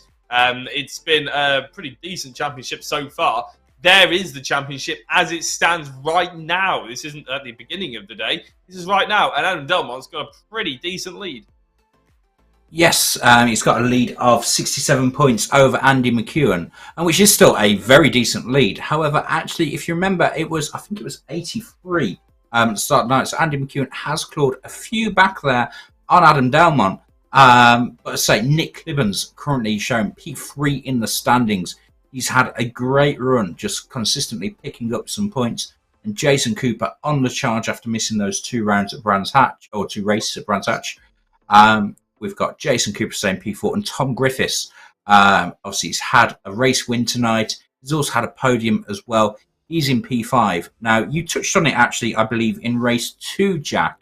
But Adam Fox, he's currently in P8 overall, as well as leading the AM category. And you said he's got, I think your phrase was, he's got no business being in the AM category. He's actually also got more points than the leader of our Pro-Am category at the moment as well, Jamie Gulliford too. So yeah, he's having a cracking championship so far. Yeah, I think it was very impressive on both of those drivers, to be honest, but particularly Adam Fox, obviously, to be mixing it so far. But right, let's have a very quick look at how Adam Delmont has exactly pulled all those places. And this is the brand new stats sheet that we've got on offer for you. This is all live, up to date and everything like that. Obviously, first in the championship points and everything, you've seen that already. Only 2 wins out of the 10 races so far. Now, the average finishing position being 4th, and that just goes to shows you the typical MX5 championship. You know, you might not be winning every single race, but if you're average in the top 5, you've got a chance. You can see the breakdown of his results over to the bottom left as well. Took the victory in race 1 at round 1, first race of the season. And then took a victory, obviously, race 4 at Brands Hatch, even, I should say, as well. So it's not quite gone his way. That race 1 here tonight at Silverstone, 13th place. Now, I'll leave it up to the stewards whether that remains 13th place or if he needs any further punishment, obviously, because there was that incident with Jason Cooper, I believe it was, in race 1. But 13th place is still not ideal for a championship winner, of course. So, fantastic stat sheet. We'll look forward to seeing how that evolves over the 10 rounds as well, and all 40 races. It'll be really interesting to see if we can do a bit of a build-up potentially when we hit halfway through the championship, about maybe the top 3 and their stats overall, see where they really differ. But we're going to go straight back into our lovely faces for about 10 seconds, because race 3 of the evening, Reese, is about to get underway. It was a full reverse grid yet again, and as practice is about to come to an end, so that there'll be a top 24 reverse grid, won't it? Which, again, it provided us with exciting action in race 2. Only promises to do the same here in race 3. Yes, I'm sure we're not going to be disappointed, as that is it. That is the warm-up session over. I think we'll probably get the grid up in a moment just as the cars are heading towards it. But yeah, Craig McDonald there leading the way. Just there. Yeah, Jack, if you'd like to take us through our running order. I would absolutely love to. Craig McDonald on pole position with Douglas Stewart alongside him. The second row belongs to Colin Sansom and Paul Cook. 5th is Simon Robson. 6th, Smith, Glenn Humberstone. And 7th, Fiona Simmons. And 8th, 9th, Thor Tuller. 10th, Adam McNally. I probably would say keep an eye out for Adam McNally. He could carve through the field very efficiently. 11th, Mark Oliver. 12th, Alistair Hatcher. 13th, Nick Clibbens with Kip Stevens in 14th. Jamie Gulliford in 15th. And 16th is James Neve. Now, I believe we've got drivers waiting, but I don't think we've got everyone quite yet, so I'm going to keep going. 17th, Chris Warner. Leon Jenkins in 18th. Winner of the AM category, Adam Fox, 19th. 20th, Adam Delmont. Lars Fisher in 21st. 22nd, Tom Griffiths. Andy McEwen in 23rd. The race 2 winner, Jason Cooper, in 24th. Craig Shull, Chris Dixon and Lee Holmes ran out the field. But as the lights come on, the engine notes begin to rise, and that's my signal to stop talking about grid and start talking about race 3 here this evening. It's a good start by Craig McDonald. Is it a better start by Douglas Stewart, though? It almost looks from this camera angle like it might be. Colin Sampson, but doesn't have quite the pace. But look at the pace that Douglas Stewart. He sent too much space in on cold tyres. He's gone for a merry-go-round. He's parked on the apex of the corner. Hopefully everybody avoids him. They did, but there was separate incidents up and down the order. Thor Tuller has been involved in one of them. Kip Stevens is the driver, I believe, who's right at the back of the field as well. Simon Robson, Craig Schill, Douglas Stewart. Plenty of casualties, and as we still see, there's even more drivers falling off the race circuit. Paul Cook leads the way with Craig McDonald and then Sam Smith. And in the background again, still more carnage, one of which is Mark Oliver. Leon Jenkins, I believe, is falling down. He may have been slightly slowed up as well, but the top 3 are pulled away. Cook, McDonald, and then Sam Smith. Yes, a crazy start. So Douglas Stewart getting the better launch, but he might have just warmed his tyres up a little bit too much, pulling away there, because he had no grip when it came to turning the car in Abbey. And Randy went, and that sent the car scrambling all over the track through the first sector. But Paul Cook away in the lead so far. We've seen him grab wins in the TCR series on a Thursday night. Don't think he's won a race yet in MX5s, but he's staking a good claim right there. Craig McDonald in P2, with Sam Smith in third. And I'd say my timing screen is just having a few moments, so I'm not going to too bravely run you through the order. Adam McNally showing P5. I know he was your pick at the start of the session, one to keep an eye on. But someone else to keep an eye on as well is you've got Tom Griffiths. Remember, he finished P3 in the last race, so he started 21st here in race 3. He's currently now being classified as 7 on my timing screen. So he's already made 14 places up. We've only had 1 lap of action so far, so Tom Griffiths had an absolute barnstormer so far. Jason Cooper, he's actually been shown on my timing screen at least, and say it's jumping around all over the place with the frenetic action we've got down in P25, so he must have had an issue at some point. So a disaster for our race 2 winner Jason Cooper, but say some fantastic action. And say Paul Cook just starting to, is that Paul Cook? No, that's Tom Griffiths I see on my screen, apologies.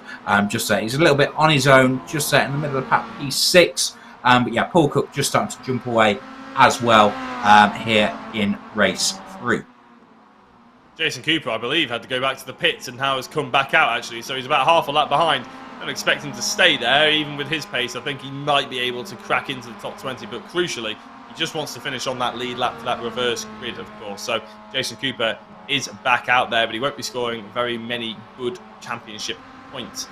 Paul Cook, away with fairies somewhat at the moment, with Sam Smith in second, and the Pro-Am leader of Craig McDonald in third. Fiona Siddons leading the Am category, currently in 4th place overall. Then Adam McNally, like you said, my pick, but your pick, Tom Griffiths. Remember, you just mentioned he came 3rd in race 2. He did that from about 26th place because he won race 1. But Tom Griffiths clearly proving that tonight, whatever he's had for dinner, he should have again next week, because these reverse grid races are really coming on song for him. Already into the top 6.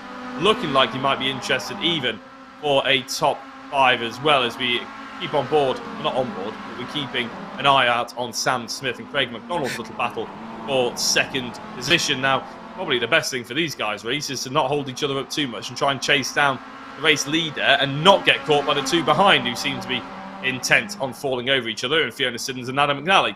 Sam Smith leaves the door open, and McDonald gratefully accepts the offer, going up the inside and then back into 2nd place. McNally goes through on Fiona Siddons and has Tom Griffiths now for company in 5th. Yes, now rattling through each lap as they go. 11 minutes to go. Yeah, McNally up to P4. Again, all calm collects for him. Got the podium in race 1. Had a fairly so-so by his standards race 2, he won't mind me saying. But it looks like he's going to have a strong race 3 showing just here. Yeah, Tom Griffiths already sizing up Fiona Siddons as they come down into Village. No way around the outside, not quite close enough, but he should get the over-under. He'll have the inside as they head down into Chapel. Plenty of space given between the 2. Fiona Siddons wisely, I think, letting him go by, and she'll tuck up in behind and grab some slipstream. Let's say Jamie Gulliford, though, not letting his Year 1 teammate relax at all. So you've got the 3 differently painted Year 1 schemes there, actually all in a pack. Because you've got James Neve in P8, also sizing these up. Are we going to be 3 wide? Maybe even 4 wide as we head into Stowe Corner, just exchanging places. Tom Griffiths still holding clear, still on the edge of our top 5, just as the cars are all rattling on through. 10 minutes to go, Jack. I think Fiona Siddons basically knew that the race wasn't there. Although there seems to be a bit of a bin there on one of the Year 1 teammate cars, and Fiona Siddons just seems to be pinballing between one car to the other at this point, and is very much out of position, I think, in terms of pace. Probably wisely that they broke so early going into Stowe, just to allow a few drivers past them. That was James Neve, I believe, was the Year 1 driver that they made contact with. And as they run wide, the other Year 1 car, Andy McEwen, is the next driver to come up and maybe have a little pop. Is there going to be a big dive up the inside? There is a dive up the inside, not quite alongside them. Fiona Siddons just about holds on to the position for the time being. Catapults themselves over the left-hand side curb. Andy going to try and go late on the brakes, and of course Andy's got Lars Fischer just behind him, driver who's very much announced themselves into the MX5 BSR Championship. Very much feisty and a potential front runner in weeks to come. Lars Fischer, the number 2 on the right-hand side of your screen, just getting past Fiona Siddons. who is now being overtaken by Fox, I believe, as well, right on the inside. And you can't see it on the screen, but there is Adam Fox flying at the inside of Lars Fischer. They went 3 wide into Stowe. Fox came out on top. Fischer was muscled out to 12th place, and just behind all of them now is Fiona Siddons, and that car who just jumped in on the right-hand side. There we are. We're almost inside them. Is Leon Jenkins. Remember that name from race 2 with that fight for M-Class victory with Fox. Leon is following through. Yes, and that was a significant move from Fox at the inside into Stowe, because it wasn't just for the outside fringes of the top 10, but it's for our M-Class lead as well. Craig McDonald looking like he's got Pro-Am relatively comfortably covered. He's got the 2 pro cars of McNally and Griffiths between him and Jamie Gulliford. Not that big a gap between them actually time-wise. I'm looking about 2 seconds between our 2 Pro-Am leaders. Hello, Paul Cook.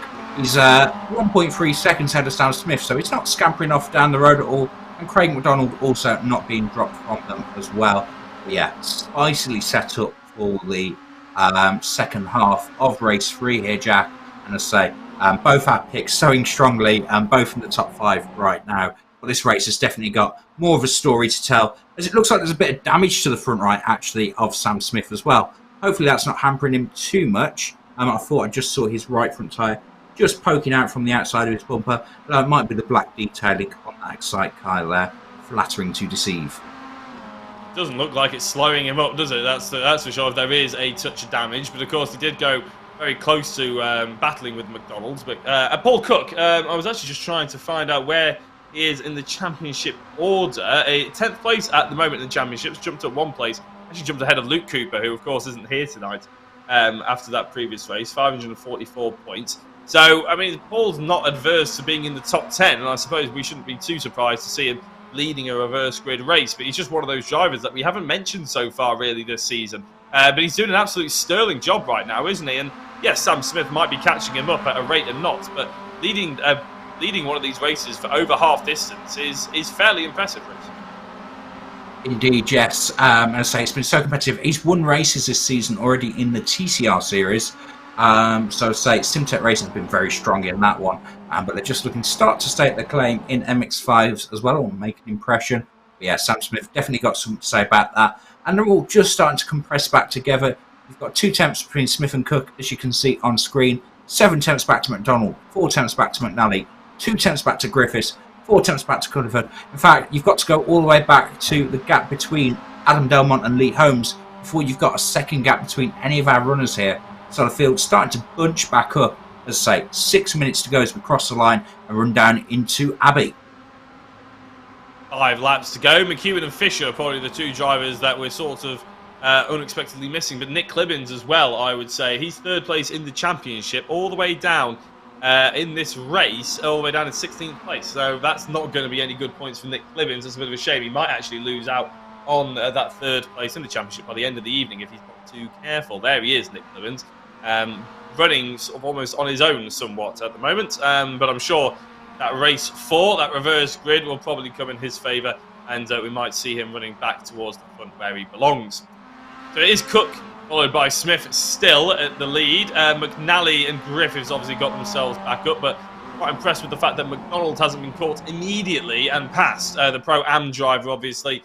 Probably one of the first to admit that he's not quite in the same pace league as Lyson McNally and Griffiths, especially here in Silverstone. Gulliford in the number 14, obviously Pro-Am 2nd place. I'm sure that's preying on McDonald's mind a little bit more, is the fact that Jamie Gulliford is actually just behind McNally and Griffiths. That will make McDonald very keen to keep the 2 pro drivers in between him and the next Pro-Am driver.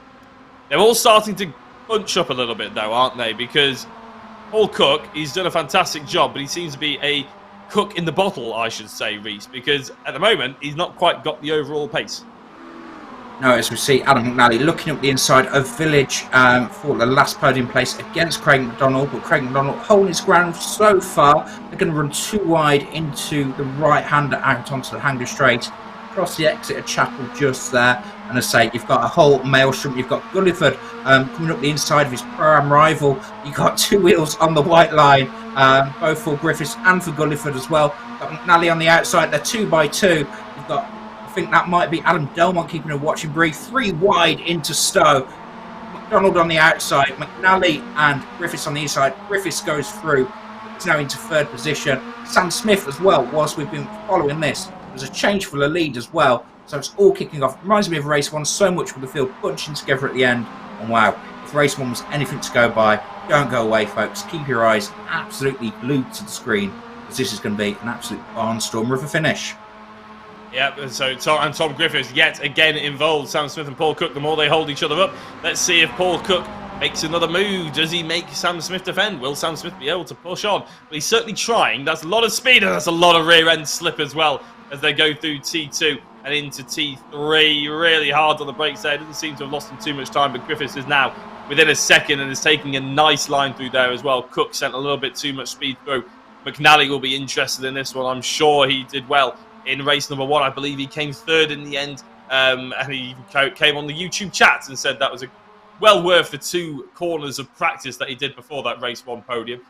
He may well get a race 3 podium without actually having to rely on anybody getting hit off the circuit if he plays his card right. Anyway, 27 and Sam Smith is still in the lead, and the top 4 have somewhat broken away from Jamie Gulliford, who is passed and is gone from McDonald's, who's now dropped down all the way to 16th place behind Nick Clibbins, who we were talking about earlier on.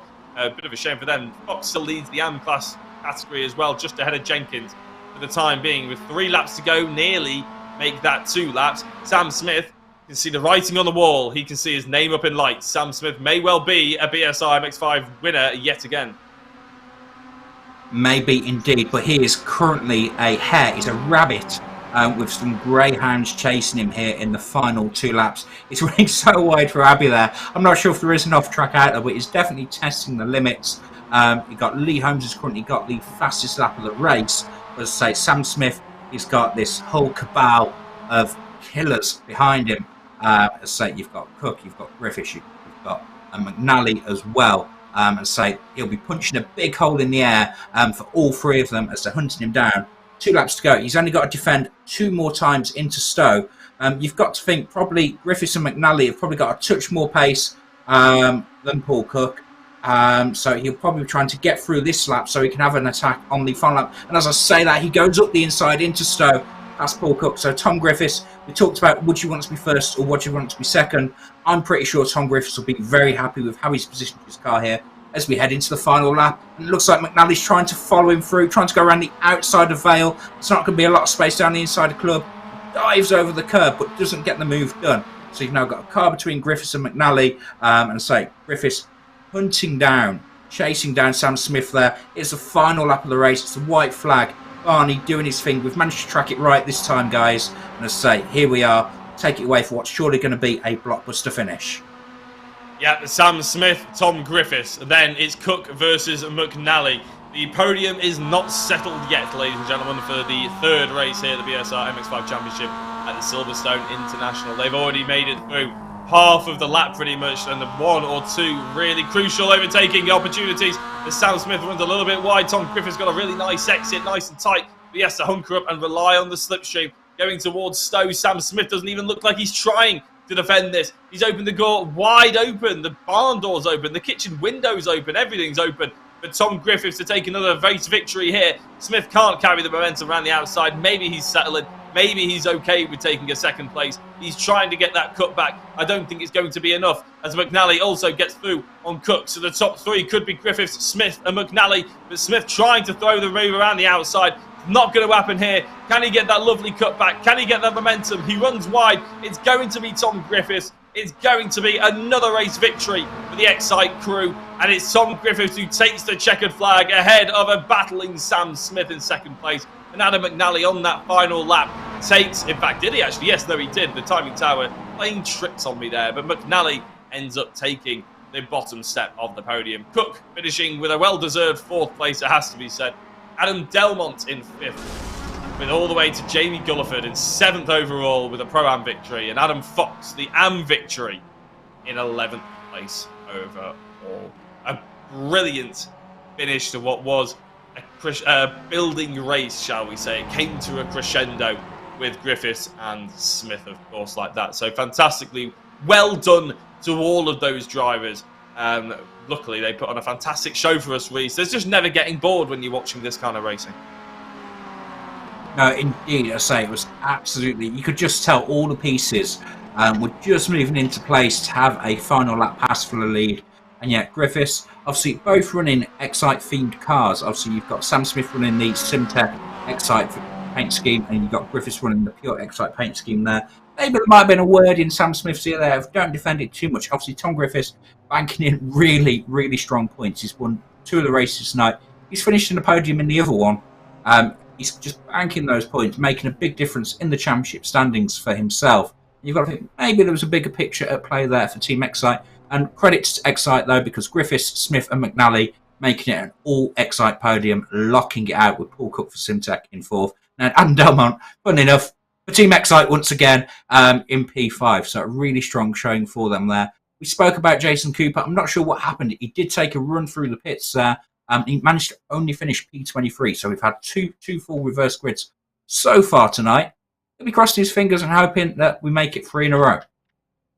Yeah, that'll be what he is hoping for, obviously. But we'll be able to bring you the full race results in a couple of minutes' time. But first of all, we've got to shoot over to that magical spinning wheel as well to see how the reverse grid is about to line up. But Tom Griffiths certainly will be the happiest driver out there, I believe. That's 3 podiums, 2 race victories he's taken to his name as well. And the championship standings just updated. I'll give you a little bit of a taster of that in a second. But the reverse grid is starting to spin, and it looks like it's going to be another high category. Oh, dear me. Is that 12? It is 12. So probably about the middle. Well, it is pretty much bang in the middle of what we can expect here at the BSR MX5 Championship. So a 12 reverse grid. Keep that in mind, the number 12, when we bring you the full rundown. Right, Tom Griffiths back on top. Sam Smith in 2nd place. And Adam McNally ends up in 3rd. You can see those top 3 drivers there at the top of the screen. Paul Cook was in 4th. Adam Delmont was in 5th. 6th, Lee Holmes, Jamie Gulliford in 7th and taking the Pro-Am victory. Andy McEwen ended up another top 10 result in 8th place with James Neve, his year 1 teammate, just behind him in 9th. Lars Fischer, again, comes in the top 10 in his debut evening here at BSR MX5. 11th place is the AM class victory of Adam Fox. 12th is Chris Warner, and he will be on pole position for race number 4, the final race that we have bringing you this evening here on Year One TV. Chris Warner on pole. Leon Jenkins in 13th with Nick Clibbins in 14th, Douglas Stewart in 15th, Fiona Siddons was 16th with Alistair Hatcher in 17th, Craig Schill 18th, Kip Stevens 19th, and Mark Oliver in 20th. 21st, Chris Dixon, Colin Sansom in 22nd. Jason Cooper ended up on the lead lap still, but 47 seconds down in 23rd. And didn't grab that full reverse grid. He'll be a bit disappointed on that one. Craig McDonald was a lap down, and Simon Robson was a lap down as well. They were 24th and 25th, respectively. Thor Tuller and Glenn Humberstone were 11 laps down, respectively, and 26th and 27th between them. So that is race 3 here at Silverstone for the BSR MX5 Championship. We have got one last race to go. I know it's sad, but there is only one left. 15 minutes worth of MX5 action here at Silverstone will be coming up in about 5 minutes' time, so don't go anywhere.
And we're back in the room. Welcome back to the fourth and final race this evening here at Silverstone for the BSR MX5 Championship, of course. Now, they do have another championship, the TCR Championship. And if we've got enough time, maybe we'll talk about that in a couple of minutes' time, because, Reese, you are one of the commentators on that particular championship with Dan Blake as well. So maybe we'll touch on that in a second. But first of all, before we do that, is we've got some stats, some extra stats for you this evening. And it's for our second place man in the championship, Andy McEwen. So here he is, very colourful. That you're not going to miss that graphic, are you? And that is very in your face. Second in the championship, one position from the start of the night. That is because his teammate Michael Seal isn't here. Class positions, second, obviously. Podiums, he's had 5 podiums, 3 outright wins. He's actually one of the most winningest drivers that we've had here on the BSR MX5 Championship. Average finishing position, very similar, actually, to Adam Delmont. He's actually gained 10 points from the beginning of the night to Adam Delmont as well. So he's 73 points back. He has had 1 DNF, and you can see that for race 4 at round 2 at Brands Hatch just a week ago. He's had a fairly solid, though, overall finishing order, I would say, for tonight. But there's a little bit of inconsistency. You can see that round 1, a 4th, then a 10th, then first, and first again in round 2, then 9th. And a DNF. And it's so, although that consistency is winning races is plenty good enough to be in with a shout towards the end, I'm sure he'd like to wipe out some of those higher finishes. Yeah, it seems like Andy has 1, maybe even 2 bad races a night so far through the championship. And that'll be something as we start to head up towards the halfway point at Monza that he'll be hoping to iron on out. As I say, we've got just over a minute to go. Just before the race starts to grid, so we can have a quick run through the championship. As already mentioned, Adam Delmont currently leading the way on 918 points. Andy McEwen currently in P2, 845 points. Nick Clibbans, despite having a slightly rough race 3 there at Silverstone, still holding on to the 3rd place spot. Tom Griffiths, what a night he's having so far. 2 wins and a podium. He's up to P4, 752 points. Cooper in P5, obviously won a race tonight as well. Kip Stevens, despite not even having a podium so far this season, I don't think, currently showing P6, obviously the pro driver, very experienced campaigner.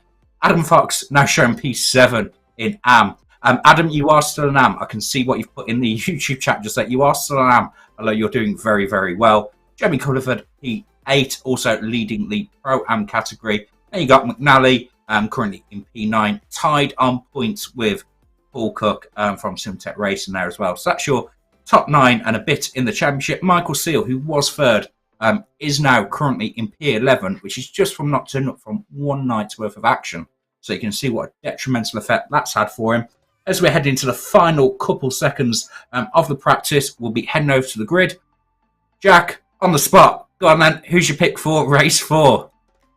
I can't even remember what the reverse grid is. Oh, it's 12. I can't remember who's on pole, though.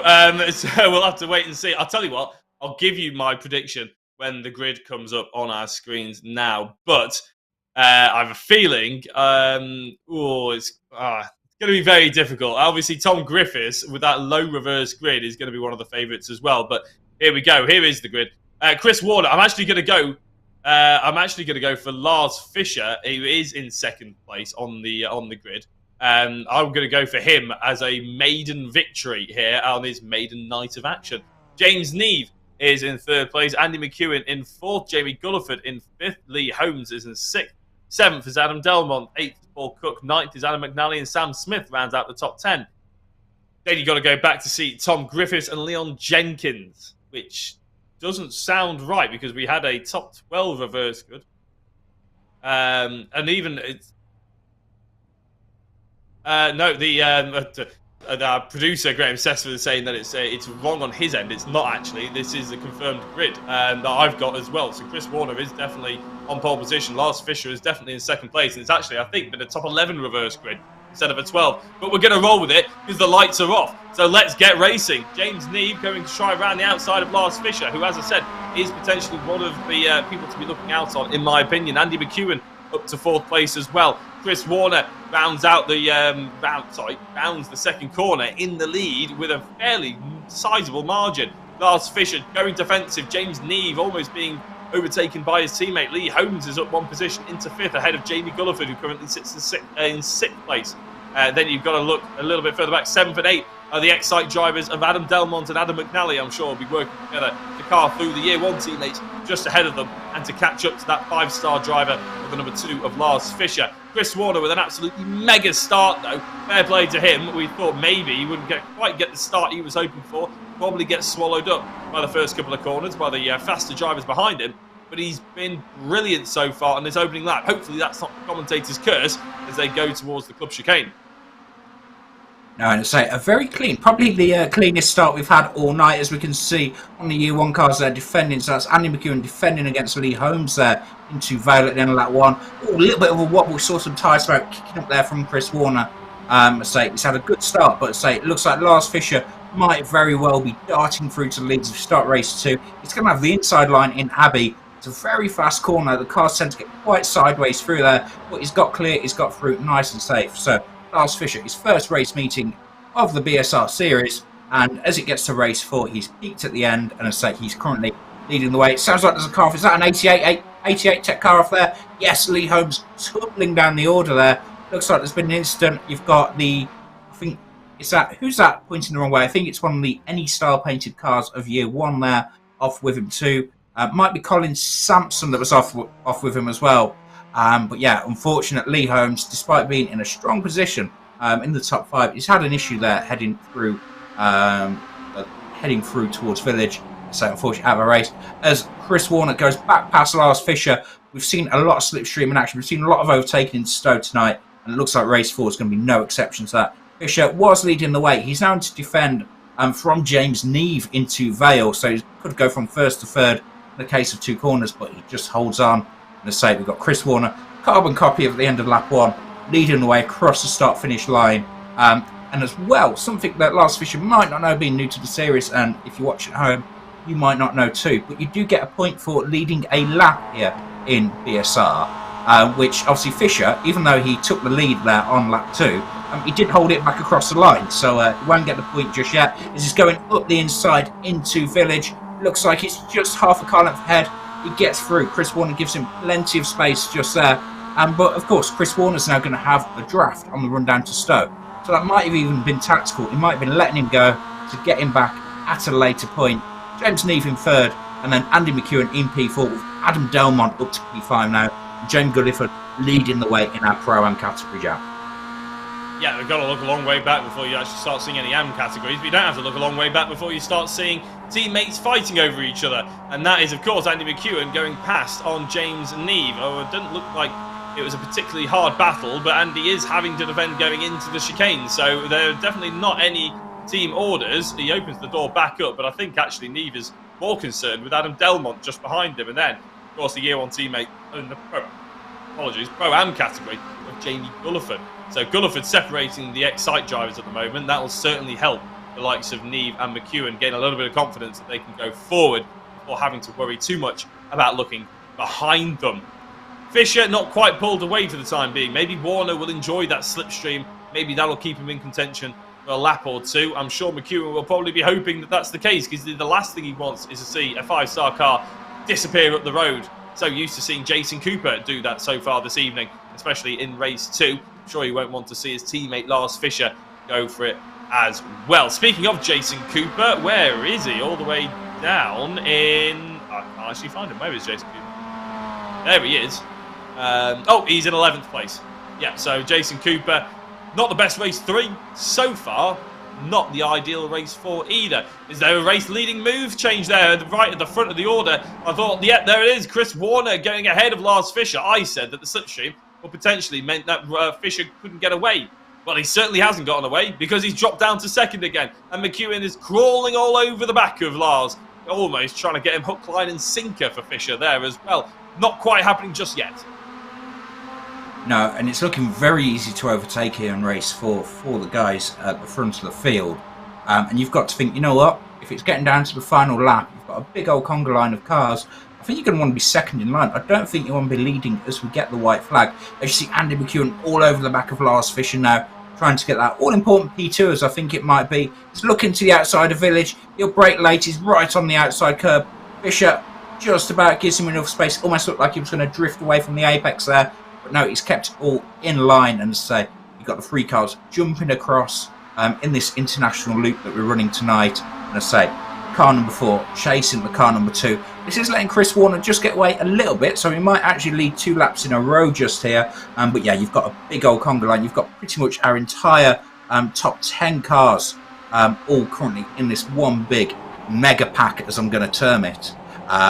You've got Tom Griffiths, who double winner tonight in P9 currently as well, so he's keeping a watch and breathing. And then you've got 3rd place in the championship, Nick Clibbons, the last of this lead pack. Currently in P10, and you've got Andy McEwen so close to the back of Lars Fischer, and they can't fight too hard, because if Chris Warner does manage to break away and get clear of the draft, he might not be able to catch. I say it sounds like we're having a few instances further back in the field as well. I think Mark Oliver's just gone off there as well. You can see him tumbling down the order. But say, yeah, look at this top 7 all together just now. It's going to be frenetic as we're getting up towards the halfway point. Fiona Siddons leading our AM category. Maybe we can get back and have a look at her as well, see how she's getting on. In fact, she's just been overtaken by Craig McDonald, so fights all the way through the field here, Jack. Yeah, you really shouldn't be letting someone overtake you around the outside there of Abby, but it's happened. Fiona Siddons, fair play for the move, fair play for the commitment. Good driving all round to not make any kind of contact as well. Just looking to shoot a little bit further forward again for that overall lead battle, because it's really heating up. Warner, Fischer, McEwen obviously crawling all over the back, as is McDonald on Fiona Siddons there, to be fair to him. But Warner, and there we go, that is a range for 2nd place. McEwen has finally gotten through on Lars Fischer. Warner has almost broken away with these 2 squabbling over each other, and look at the domino effect it's created behind Fischer, having to just side in the middle of the 2 year 1 cars. There, you've got Adam Delmont just behind, and the Excite cars of Delmont and McNally have gotten through on Jamie Gulliford now as well. Then Tom Griffiths, like you mentioned, and Nick Clibbins. But look at the gap that McEwen's already managed to get. James Neve is going to have to try his best to follow his teammate through on Lars Fischer, new to the championship, maybe not quite got the pace to be winning races just yet against those who are around him, but still a really good addition to the pack, it seems. Who's that? That's the 77 of Delmont, looking very far up the inside, almost allowing his teammate McNally to go around the outside. They've clearly got very good trust in each other as we're riding on board with Jamie Gulliford. He won't care one bit who they are, the fact that they're Excite or that teammates or anything like that. He'll just want to bite at the bit and get past them as they go down towards Stowe now. Warner still leading, McEwen about a second behind, or half a second behind him, I should say. Fischer about half a second behind him as well, as we're watching the back bumper of the 78 of Adam McNally going in towards Stowe. Doesn't look like anybody's making too many moves. Actually, I'm telling a lie, because it looks like Delmont is making a move on Neve. Neve goes wide. Is that going to ruin his momentum going towards the chicane? Is McNally going to follow his teammate through? We're going to have to wait for late on the brakes. I don't think it's going to happen just yet. James Neve survives for at least 1 more apex, 2 more apexes. He's offline, he's off kilter. Will he be off the speed as well, going towards Abbey? Only time will tell. In the next 10 seconds, I suppose we'll find out. Yes, no, but Chris Warner still leading the way. 0.3 second gap back to Andy McEwen for him. And you got Lars Fischer running out of podium places. You've then got a little bit more of a gap opening up there. 8 tenths back from them to Adam Delmont, who's just made that move on James Neve. But again, our field's so tightly bunched. The largest gap in our top 10. In fact, it's probably just shrunk a touch. But it's Tom Griffiths to Jason Cooper, a second. Cooper up to P9 from P23 on the grid so far. So he's having a better race of it in race 4 here. Yes, we're looking at the front. Andy McEwen, we mentioned how he's good for a win. Sometimes he has the odd off race as we were looking at his stats pre-race. He must be thinking, you know what? I've won at Brandon Park. I've won at Brands Hatch. I'd like to add Silverstone to my tally as he dives up the inside into Stowe. Through goes Andy McEwen. I think Warner just holding on around the outside. Oh, they bang doors. That's a proper door bang just there. Lars Fischer maybe thinking of getting in the middle, but then he thinks, well, you know what? They've just banged doors. If they do it again, I don't want to be the meat in that particular sandwich. As McEwen holding strong around the outside fell. Through goes McEwen to emulate Jack earlier on and say up through Vale. And it looks like McEwen's just going to be clear. Not quite as to say. And Warner getting the big run around the outside. We're going to be 3 wide as we head on down to Vale. As we head on down to Abbey, I should say. You've got Delmont there in P4 as well. He's closed right up. So that gap was almost 8 tenths at the start of the last lap. It's now in 3rd place. So all the difference a lap can make. I mean, he's now going, looking around the outside of Andy McEwen. Andy hops up onto the curb. Chris Warner runs slightly wide, I think, through Village there. You could just see him go over the white line. And I say, we charge back through the international section there, into the exit of Chapel. And then we're off down the hang straight. There's contact behind, it looks like McNally and Fisher getting side by side, getting off the track. James Neve ghosting on through the inside, just he's through. Jason Cooper's now getting involved as well. Where's he come from? He was, as I say, P8, P9. He's now coming through. He's going to be still P8. He's got Tom Griffiths with him. He's on the inside. We've got a proper trainer cars. Again, another door ban coming out. 2 laps in a row we've seen cars do that. Again, a 5-star car being involved both times, I think, as well. And yeah, we're going to have to stop for a moment, Jack, to catch my breath. Take it away. Yeah, well, Fisher's just nudged one of the Excite cars out of the way and allowed potentially his teammate to be piling on through, making it 3 wide through Abbey. Now, I was about to say, one of the joys in racing is going 2 wide through Abbey. 3 wide might be pushing the stress levels a little bit, but they look like they've just about sorted each other out. Andy McEwen is absolutely desperate to get past Chris Warner because he knows Adam Delmont is a championship rival, isn't he? This is second and third in this particular race. So it's going to be very interesting to see how they get on as they try and carve their way through a very fast and clearly very determined Chris Warner. This is 4 laps to go. This race is absolutely zipped by in a flash. Fantastic stuff by BSR, as have all 4 of the races, to be honest. But as they go towards Stowe, there we go. Warner goes for that defensive line as he's going to hit the brakes. Is Delmont going to go for the move? Is he just going to wait for McEwen to get held out around the outside? There's even more contact in the background. There was contact between McEwen and Warner, and then there was contact between Neve and McNally, I believe.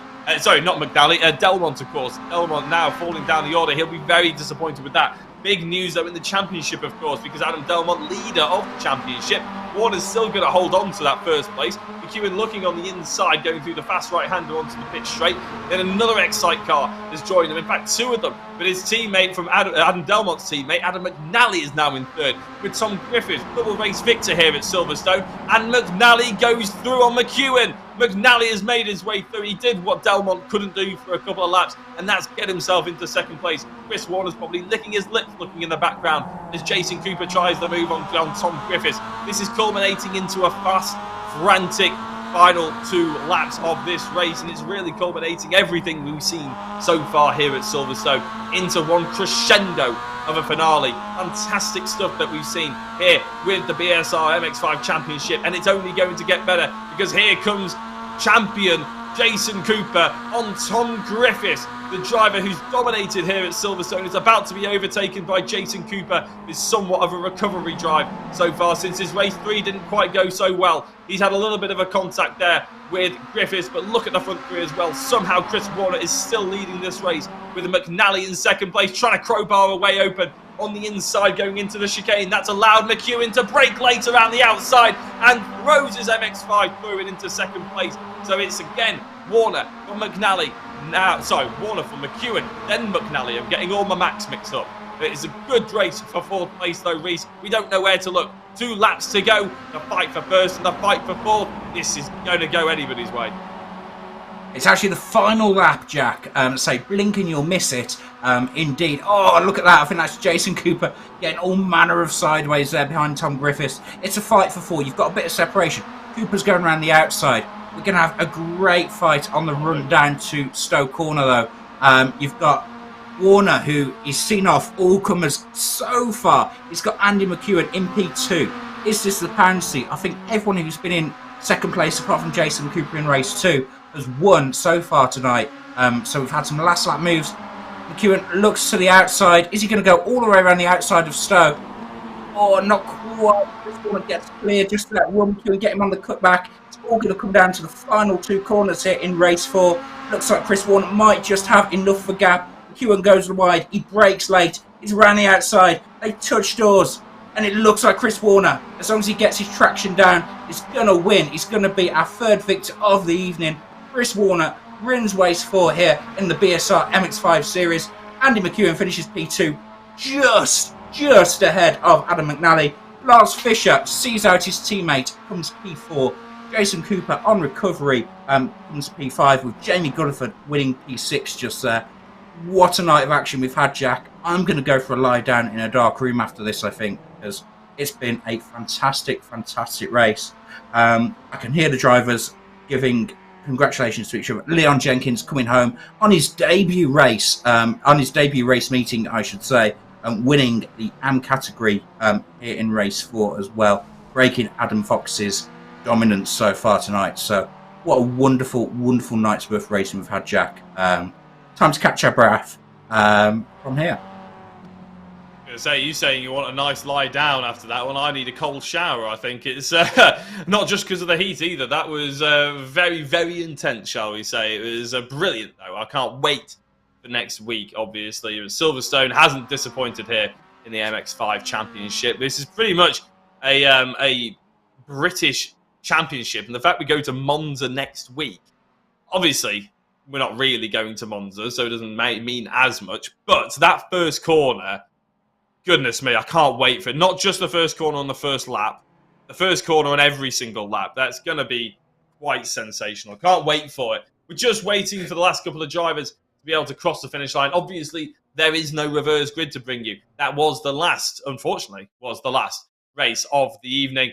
But what a race it was. It had pretty much every single one of our protagonists involved. And it really did serve up a fantastic treat, but a brilliant drive by Chris Warner, Reese, wasn't it? Chris Warner, I mean, he defended with his heart on his sleeve, and it was spectacular. Yeah, I mean, the stats will show that he started on pole and he finished the race in first place. But that doesn't tell anywhere near the story at all. He had challenges from start to finish. Everybody that launched an attack on him, into Abbey, into Village, into Stoke, into Vale, whether they came up the inside, whether they came up the outside, whether they bumped doors, whether they rubbed bumpers, he saw them off. Very, very, very hard fought. He'll know he's earned that one for sure, but what a race. He has earned that one, but he did, as you say, what a race. It was quite outstanding. We'll be able to bring you the full, not full reverse grid, what should I say? We'll bring you the full race results, hopefully, in a minute or two's time. And we'll be able to bring you the championship standings next week. Hopefully, we'll jump on maybe a touch, or during qualifying, we'll jump on and give you the full championship standings. Chris Warner on pole, sorry, not pole position. I'm getting all mixed up. I'm wishing there's a fifth race of the day. But took the race victory ahead of Andy McEwen and ahead of Adam McNally on the bottom step of the podium. Excite having an excellent race weekend, I would say. It's been, top notch from them. The full, there we go, the full rundown. You can see the top three confirmed on your screen, but also following in suit was Jason Cooper, who had a good race 4, a bit of a recovery from him, I would say. Jamie Gulliford winning the Pro-Am category in 5th, Adam Delmont in 6th, Paul Cook in 7th, and Nick Clibbins in 8th. Sam Smith in 9th, with Craig McDonald in 10th. 11th place, Douglas Stewart, with James Neve in 12th. Thor Tuller is in 13th, with Leon Jenkins winning the Am class in 14th place. Adam Fox being superb, shall we say. 15th, Craig Schill. 16th, Glenn Humberstone. Fiona Siddons was in 17th place. Mark Oliver in 18th. Callum Sansom in 19th. Chris Dixon in 20th. No sign of Adam Fox there, right up until, I believe, the end of the order. In fact, I don't think he even took part in that race. Tom Griffiths, 21st. 22nd, Lars Fisher. Alistair Hatcher in 23rd. Lee Holmes in 24th. Kip Stevens, Lee Holmes was 10 laps down, actually, in 24th. Kip Stevens was 25th, 11 laps down, and so was number 544, of a Thor Tuller, who I believe I've already called the name out of. So maybe having a little bit of a tech issue. But there we go. The rundown of the order, the 513 of Glenn Humberstone. I don't believe I've read that name out, so he probably is in 27th place. But a fantastic night of racing. Thank you very much for watching. But before we go, we have an interview, apparently. I'm not sure who the interview is with. We've got Fiona Siddons coming in for an interview. Fiona, can you hear us? Yes, I can hear you. Fiona, fantastic night of racing there. Put us in your shoes from that perspective. That AM class battle is now heating up, especially with Leon Jenkins involved. Yeah, Liam's very quick. He's done well tonight. He was up the front all night, I think. Absolutely. So is that exciting for you as a fellow AM class driver to have another driver to be racing against and pushing towards? Yeah, I mean, the better driver you race against, the better you drive yourself, or at least I find it that way. Absolutely. So talk us through your Silverstone then. How's the evening been for you? Hit and miss. Couple of races was okay, and then race 2 and 3, I had a lot of contact and ended up dropping too far back. And is Monza a track that you're looking forward to, or is that something that you maybe are dreading a bit? That turn 1 is going to be very interesting. Monza's going to be good. I'm going to enjoy that. It's a nice slipstreamy track and should be some good racing. Absolutely. That's what we've all got our fingers crossed for, Fiona. Thank you very much for jumping in and having a chat to us. Is there anybody you'd like to give a shout out to before we let you go? Yeah, my son Andy Siddons, he watches every week, and just give him a shout out and thank him for being there watching. Brilliant. And Thank you very much, Fiona. Job. Sorry, I didn't quite catch that. I said, and you, all you three as well, you're doing a brilliant job. Stop it. You're making me blush. No, wait, that's the heat, isn't it? No, sorry. No, thank you very much, Fiona, for jumping in and having a chat to us. Hopefully we'll speak to you next week. Yeah, catch you later. Thank you very much. That's Fiona Siddonsrees coming in for a very quick chat with us there. Always nice to have a driver coming in, giving their thoughts on the evening, of course. We've got the championship points on offer, haven't we, Reece? Why don't you take us through what we've seen, because there have been some developments. I will do indeed. So the battle at the front is slowly starting to close up. So Adam Delmont still leading the way, 994 points, just short of that magic 1,000. You've got Andy McEwen in P2, now less than 60 points behind. So it's 83 points at the start of the night. It's now just 59. So a successful night for Andy McEwen. Nick Clibbons in P3, Tom Griffiths 4th, and Jason Cooper 5th. Just 10 points between those. Gulliford leading the way in Pro-Am. He's now finally overtaken Adam Fox in Am as well. We've then got Adam McNally in P7, Kip Stevens P8, still in a tie. So Paul Cook was in a tie at the start of the last race. He's still in a tie. This time's a tie for P8, not P9. Adam Fox, though, in P10 and leading the way in AM2 as well. So that's our top 10 in the championship. You've then got Sam Smith and Douglas Stewart again tied on points for P11. Craig McDonald in P13. Seal 14th. Neve in P15, the 2 year one guys together there. Luke Cooper missed out tonight in P16. And then we've got our race 4 winner in P17, Chris Warner. Mark Oliver in P18 in our AM category. And you got Fortall, obviously made his debut last week. He's already got 430 points on the board in P19. With Liam Stimpson, another driver we've missed tonight in P20. So that's a quick run through of our standings just there. In fact, we're going to go through all of them, I think, actually. Hatcher in P21, Sanson P22, Fiona, who we've just spoke to, in P23, Lee Holmes P24, Liam Silkston, another driver missed tonight, in P25, Chris Dixon P26, Humberstone 27, Schroer P28, and then we've got Craig Schill and Lars Fisher rounding out the field there, P29, level on points just there. Actually mentioning Fisher as well, so him and Tom Griffiths both received penalties in that final race and for going over the instant point. So even though they crossed the line in the top 10, it dropped them all the way back to 21st and 22nd respectively. So cost them both some championship points there. I think we've got the calendar next though before we say goodbye to you. So Jack, if you'd like to take us on through. Yeah, no, very quickly, we'll do the calendar. We've already had Donington Park and Brands Hatch Indy, of course, for rounds 1 and 2. We've just seen Silverstone International. Next week, I thought we were off to Monza. We're actually off to Snetterton. It's the Norfolk Monza, mainly because there is only one track in Norfolk, so it's just going to be known as that from now on. Snetterton, round 4, the 300 loop, of course, the longest it offers. Monza, round 5, Knock Hill, and I'm very much looking forward to that one. Alton Park, round 7, Donington, we head back to Donington. Round 8, then we head back to Silverstone for the national loop for round 9, and then finally Brands Hatch for round 10 around the Grand Prix circuit. We did the Indy before, we're doing the Grand Prix to finally round out the calendar. So as I said, we've had 3.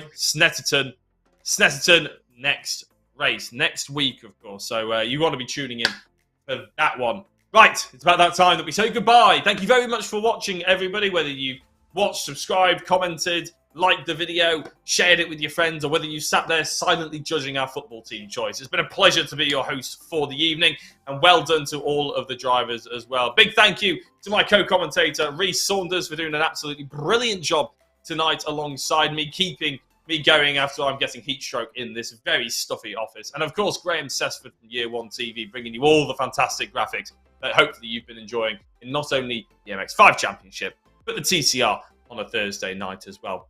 Subscribe to Year One TV and BSR channels everywhere for all the action at Snetterton next week. I'll see you then. Good night.